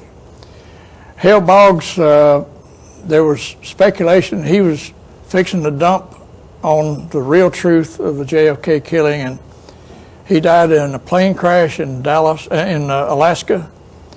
They never found the airplane or any people in the airplane. Now, since then, in 1998, two guys got together and listened to all the audio tapes that JFK made in his office when he was on the phone or had visitors. There was an automatic taping system that taped all the conversations. Well, these two authors listened to all those tapes and wrote a book and essentially said there was nothing really important there. Well, strangely enough, both those guys are members of the Council of Foreign Relations. Now, about 3 days ago, I was watching TV, and this fellow named Michael Beschloff was talking about his book that he just published called The LBJ Tapes. Is it odd that he's also Council of Foreign Relations member? Strange things happen.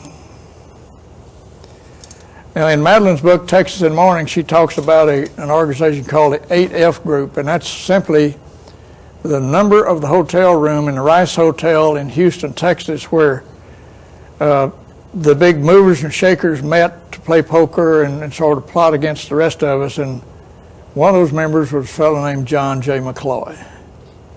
Strange.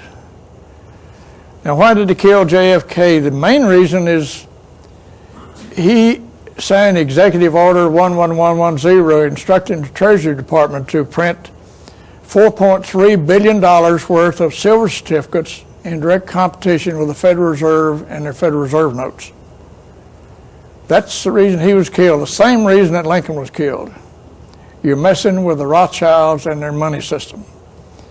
Now, there are several other reasons that a lot of people hated JFK and Bobby. JFK had already issued orders to start pulling the troops out of Vietnam, that it was a failed effort, and he said, let's bring it to a halt. Shortly after JFK was killed, Lyndon Johnson signed an executive order telling them not only to quit bringing the troops out, but to add to them, because the international bankers owned the military and industrial complex who made money off of wars. And Robert Strange McNamara said in his book and on TV several times that he could have stopped the Vietnam War 4 or 5 years ahead of time that it was, but he didn't have the courage to go up against the big boys. There's also evidence that JFK would have stopped the Cold War many years before it did. And there's also evidence that he was aware of the secret government that's really in charge, the shadow government. There's no person named Kennedy in the Kennedy clan that's ever been a member of the secret groups. They've been excluded because they were not trusted. And there's good evidence that JFK would have probably asked Congress to repeal the Federal Reserve Act because he'd already issued money in competition with them. He fired the heads of all of the CIA because of the Bay of Pigs fiasco. He was going to, at the time of his death, J. Edgar Hoover was 72 years of age, and Kennedy was going to make him retire. The retirement age was 70, and he'd gone overboard, and so Kennedy was going to make him retire, and and Hoover didn't want to retire. Shortly after Johnson was sworn in, he signed an executive order saying that J. Edgar Hoover could be director of the CIA of the FBI as long as he wanted to. The Mafia was against both Kennedys because both Jack and Bobby were trying to put them all in prison. Now, one of the contributing factors to JFK winning the election was the Mafia in Chicago. And Joe had promised that if the Mafia in Chicago helped get him elected, that they would have an easy ride. Well, he was promising out of Joe's mouth. He wasn't promising out of Jack and Bobby's mouth, and so they didn't go through with that. So they were after him. Johnson also found out that he was going to be left off the ticket in the next election, and he desperately wanted to be president. And there's strong evidence that JFK would probably have apologized to Castro for the famous Bay of Pigs fiasco. In terms of security, there was no police officers assigned to protect JFK except the motorcycle patrolmen that were escorting the limousine. The sheriff's department only had one man there, and he wasn't there to protect but to kill JFK. And I name him in the book.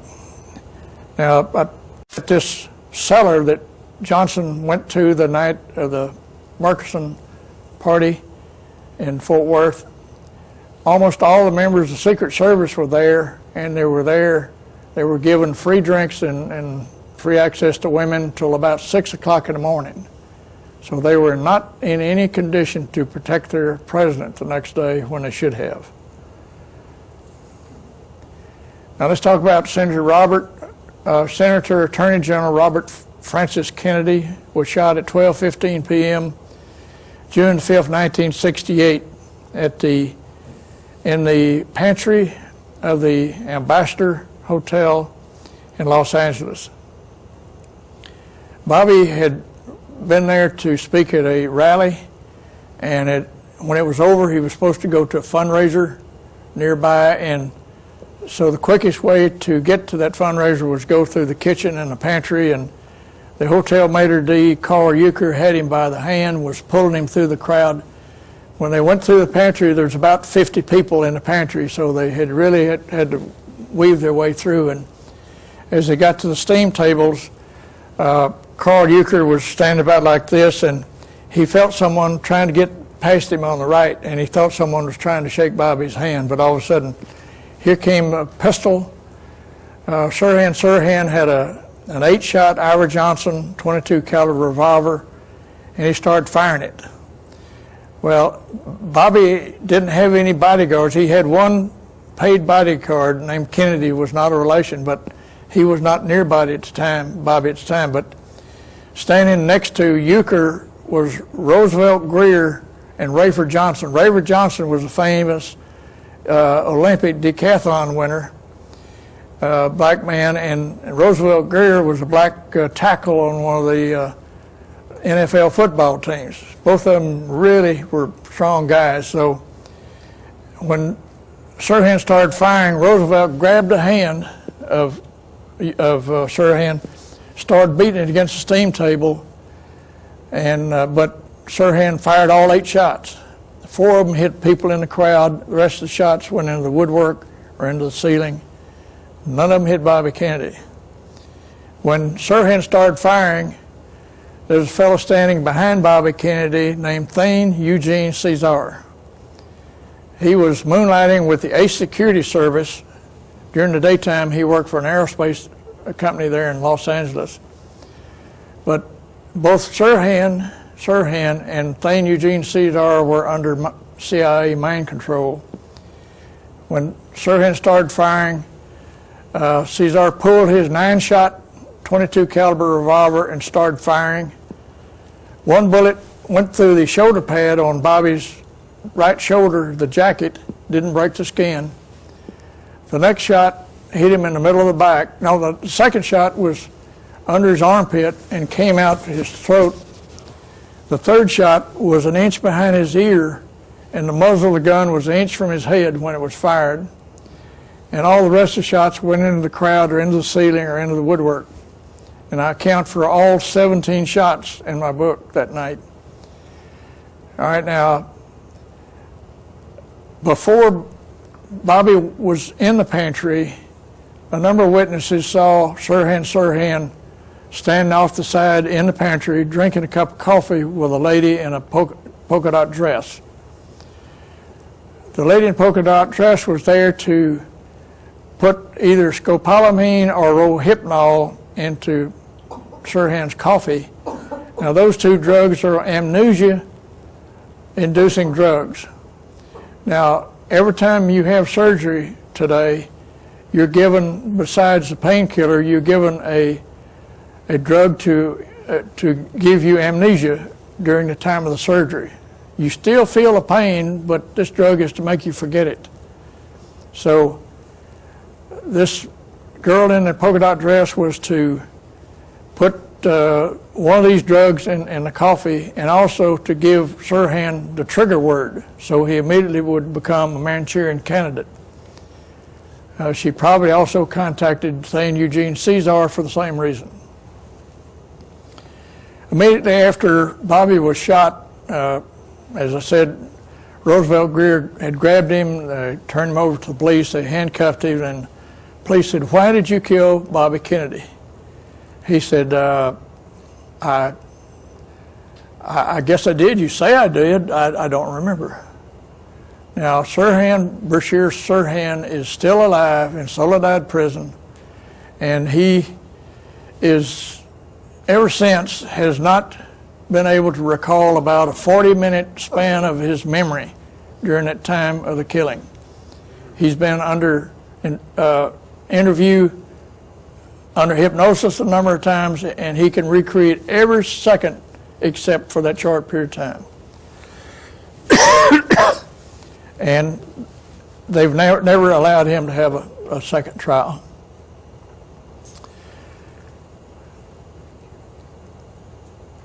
Now, why did they kill Bobby? Johnson hated both Bobby and Jack.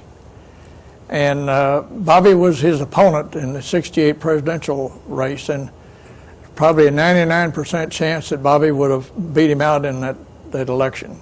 And Johnson still wanted to be president. Bobby probably knew most of the facts about his brother's death, but he was powerless. Even though he was Attorney General, he had no power over the FBI because J. Edgar Hoover was over the FBI. And I told you earlier, he said all evidence was under his control, and he would have it, there'd be no evidence leak out that he didn't want out. Johnson was the most powerful person in the Senate, and so Bobby had no authority, even though he was Attorney General, so he had to become president in order to get that authority. He really didn't want to be president, but that's the reason he ran for office. Now, Bobby was probably going to heavily investigate the CIA, and both Bobby and Jack were going to scatter the CIA to the winds and break it up. Now, this is sort of a humorous story about Carlos Marcello. Bobby had been trying to put Carlos in prison for a couple of years. They really argued it, almost hollered at one another in Senate hearings, and so Bobby wasn't able to get anything hard on him. So Carlos was born in Sicily, but his forged papers said that he was a citizen of Guatemala. So Bobby just said, well, I've got him out. They grabbed him, put him on an airplane, deported him to Guatemala. They got off the airplane, they loaded him in a truck, he and his attorney. They drove him about 30 miles off into the jungles, made him get out and left him there alone, and the truck left him. And you can imagine all the way back to civilization that Carlos Marcello didn't have any nice things to say about Bobby Kennedy. He was in his business suit and stomped through the mud and back into the jungles. Jimmy Hoffa also hated Bobby, and Bobby tried to put him in prison. And Hoffa had put out a contract on Bobby. It was never executed. But Hoffa said one time, you know, Bobby Kennedy every evening takes a swim in his swimming pool behind his house. And all you got to do is, there's a hill up behind that swimming pool. Me with my .270 rifle and a scope, I could pick him off easily because he swims by himself. And he made that statement to some people that passed it on. So a lot of people didn't like either one of the Kennedys. And I told you that Bobby didn't have any security. The Secret Service, even though he was running for office, wasn't assigned a Secret Service person. So I think he thought he was invincible, that he didn't really give it second thought that they would try to kill him just like they killed his brother, but they did. Now, before we get into Martin Luther King, let's talk about J. Edgar Hoover.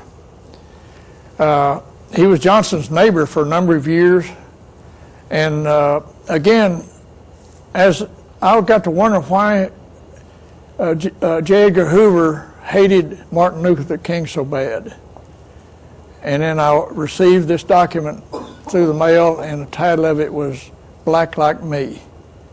And this researcher had found out that J. Edgar Hoover's great-grandmother was a black lady named Hoover from Tennessee.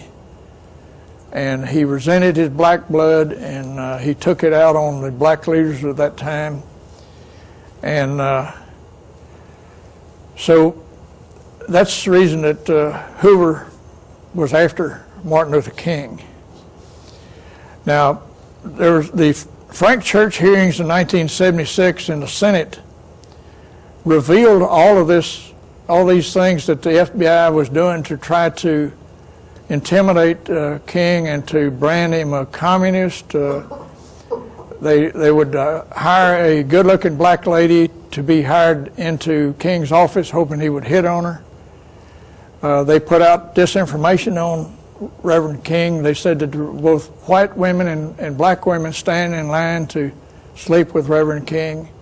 And this is all related in the Senate hearings, the minutes of it. They tried to brand him a communist. And they, in this Senate hearing, the FBI admitted to the committee that they were never able to prove one thing that Martin Luther King did wrong. I heard the rumors of the women sleeping with King, and I believed it. But they say in these Senate hearings that the FBI was never able to prove that. In fact, they put out the lies to the press about that. And by the way, I sent a copy of this book to Caroline Kennedy and to Bobby Kennedy Jr. and to Dexter King and Coretta Scott King, because I wanted them to have closure to find out what really happened to their loved one. I didn't expect to hear anything from Caroline or Bobby, and I really didn't expect to hear anything from Coretta, but a couple of weeks ago I got a letter from her assistant. She ordered a case of these books to give out to her friends. And that made cold chills go all over me, that I had really satisfied her need. She knew that her husband was a faithful person, and I had produced the evidence that proved that. And I wrote her a letter and I said, I will be glad to come to Atlanta and speak to you and your staff and your friends on this subject, and at no cost. And so I'll probably get a call one of these days. She did pass word on. I saw an article in a paper that a member of the House of Representatives had canceled her hearing on COINTELPRO. And that was an operation by the FBI that was designed to blackball and to discredit King. And so when I saw that article and her name, I immediately sent her a copy of my book. And I was speaking to 3 groups out in California, and on the way back, this congresswoman had her assistant call my assistant and want to know where Mr. Ross is. And she said, well, he's in California. And so he said, she's going to California. Can she meet him there somewhere. And she said, I'm sorry, he's on an airplane coming back to Texas. And so he hung up, and about 30 minutes later, this congresswoman called my assistant personally and said, I need to get a hold of Mr. Ross. I want to find out more about what's going on. And she gave my assistant her private cell phone number, and so when I call her, she answers the phone. An assistant does not answer the phone. And there's a good chance I'll be meeting her in Baltimore when I speak there. And so I'm going to, after I finish this tour, I'll go to Washington to give the same talk to all of her staff and anybody that she can get up a crowd. And so that's a black lady from Georgia, and I'm so proud of her, and she's my friend, and I'm going to do everything I can to help her. Now let's talk about the death of Reverend Martin Luther King Jr. He was shot at 6:01 p.m. April the 4th, 1968. He came to Memphis to help out the black garbage workers. They were trying to get some benefits or wages or something, and he was there to speak out for them. And so his assistants said that Reverend King was going to check into the, so they said, why stay at a inn owned by white people? Why don't you stay at a hotel or motel owned by a black person? So he said, that's fine. And so they booked him in the Lorraine Motel owned by a black person. And he was initially given a room on the first floor. For some strange reason, he was moved to the second floor. And at 6 o'clock that evening, he was standing out on the balcony, had his hand on the rail, talking to someone on the first floor, and a shot rang out from across the street, hit him in the jaw, broke a couple of vertebrae in his neck, ended up just under the skin on his back, and he died from that one shot. Now, the official investigation says that James Earl Ray was the shooter of Martin Luther King Jr. James Earl Ray was a habitual criminal. His father was a habitual criminal. His brother was a habitual criminal. There's a FBI agent, a code name Raoul, had contacted James Earl Ray and told him meet him in Memphis there behind Jim's Grill. And so he did, and Raoul told James to go to the local gun shop and get a rifle with a scope on it. James got in his Mustang and drove to this gun shop, brought a rifle back, handed it to Raoul, and Raoul said, you idiot, this is a .243 caliber. Take it back and trade it for a .30-06.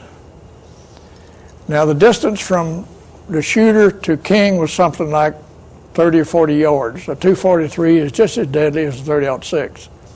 Why would he exchange the gun? Because the real shooter had a .30-06.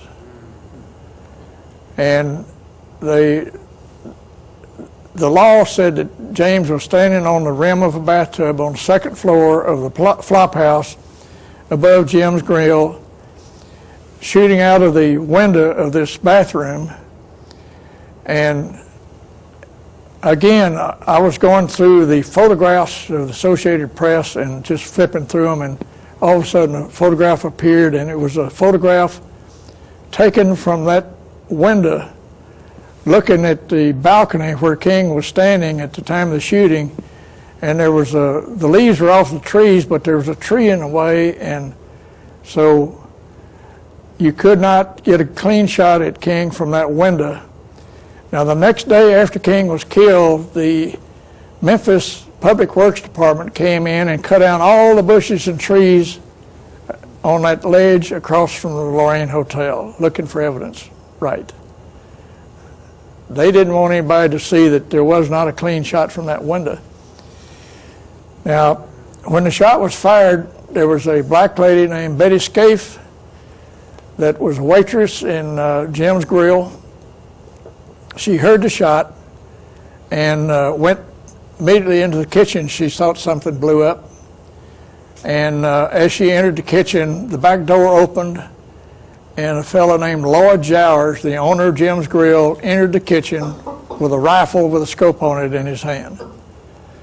He slammed the door and said, "Woman, get up front and work on the customers." Betty went back up front. Lloyd ejected the spent cartridge, bent it on the counter, and threw it in the commode, flushed the commode, and it stopped up. Well, he had to fish it out, and he cleaned it up and put it in his pocket and later threw it in the river, the Mississippi River. But the rifle, he tore it, broke it down, wrapped it in a tablecloth and put it on the counter, and later he hid it. Well, how do I know this? Okay, there's a dear friend of mine is a private investigator in Memphis, and I spent 3 nights and days in his home, and we were going over all of this, and he said, "You know, there's one person that no one that I know of has ever talked to, and he really knows what went on in that case. I suggest you try to find him. I think he went to jail or something in Texas." Well, sort of sneaky guy, I found him in prison, and I interviewed him 3 times.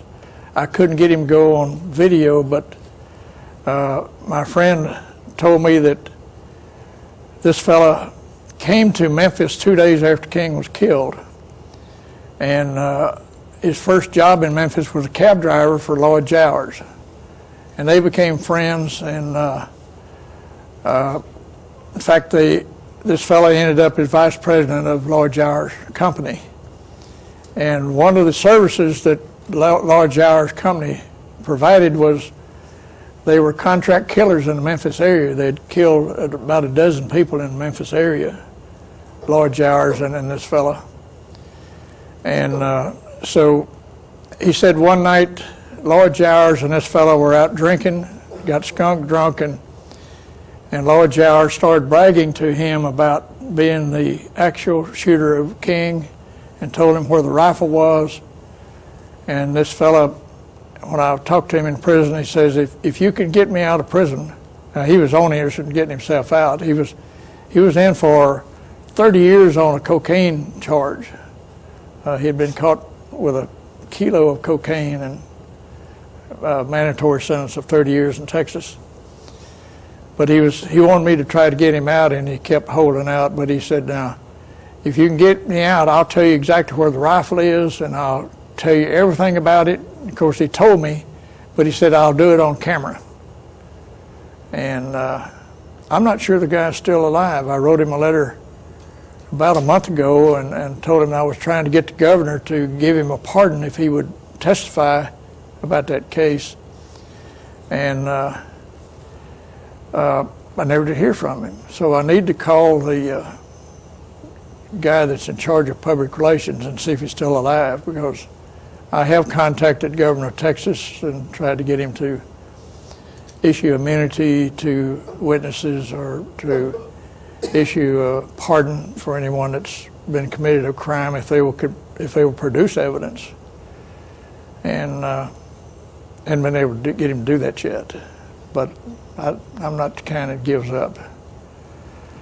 Now, when James Earl Ray heard the shot there at the Lorraine Hotel, he was an escaped convict at the time. So when there's danger around an escaped convict, first thing you do is get out of there.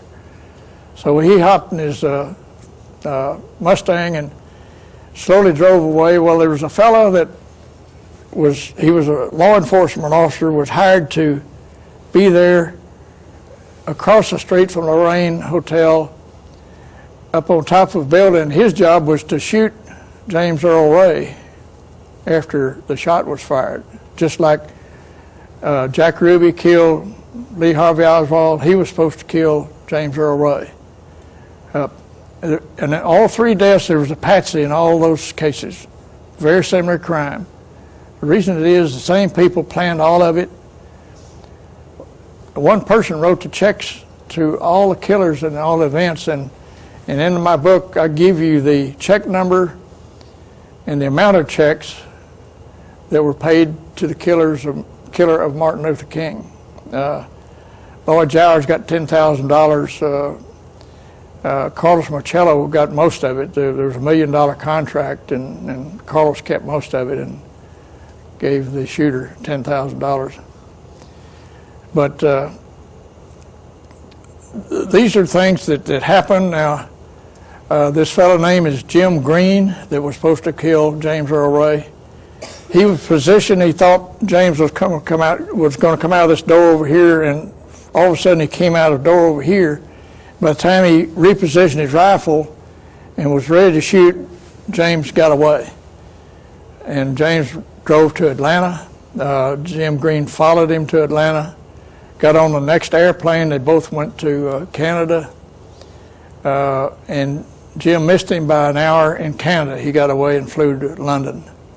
From London, he went to Portugal, stayed a couple of weeks, went back to London. Now, I was the last person to interview James Earl Ray before he died in Nashville, Tennessee Prison Hospital, cancer of the liver. And James told me that he was a patsy, and I said, well, but you confessed. And he said, well, the reason I confessed is my attorney told me that if I didn't confess, that I would go to the electric chair. If I confessed, I'd just go to prison for the rest of my life. And besides that, my father was an escaped prisoner from a penitentiary in Oregon, and they said they knew where he was. They weren't really interested in picking him up. He was just another criminal. But if he didn't confess, they were going to pick him up, put him in prison, and keep him in solitary confinement the rest of his life. And that his brother Jerry would be accused of being Raul, and that Jerry would go to prison for the rest of his life.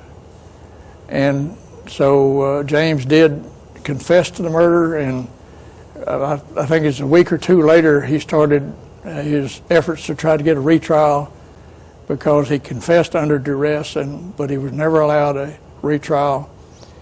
The killer of King, Lloyd Jowers, died of cancer of the throat about a year ago. I was trying desperately to get an interview with him, but the only way I thought that I could get an interview was to do a videotape of this fellow that's in prison in Texas and who was going to dump on him, and then go to Jowers' attorney and see if I could get him to give me an interview, that he was near death and that he really needed to confess before he died, but I didn't make it. But I'm convinced that James Earl Ray could very likely have been a Manchurian candidate, because he had a lot of the traits of a person that is under control, and that the real killer was Lloyd Jowers, who owned Jim's Grill at 418 Main Street in Memphis. They killed King because he was speaking out against the Vietnam War all through the South. In fact, was planning to fly to Vietnam and ask the black soldiers to lay down their weapons and not fire again. King tried to discredit him, brand him communist, all sorts of things, and King was lobbying for civil rights for the blacks and was successful. And Lyndon Johnson thought that if blacks had civil rights in the South, that they would probably vote against him in the next election. And so those are the reasons why Martin Luther King was killed. The same people planned it.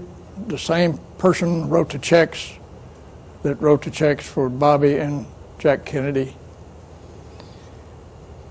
I have copies of those checks for the King killing at home. And well, I say at home, they're somewhere.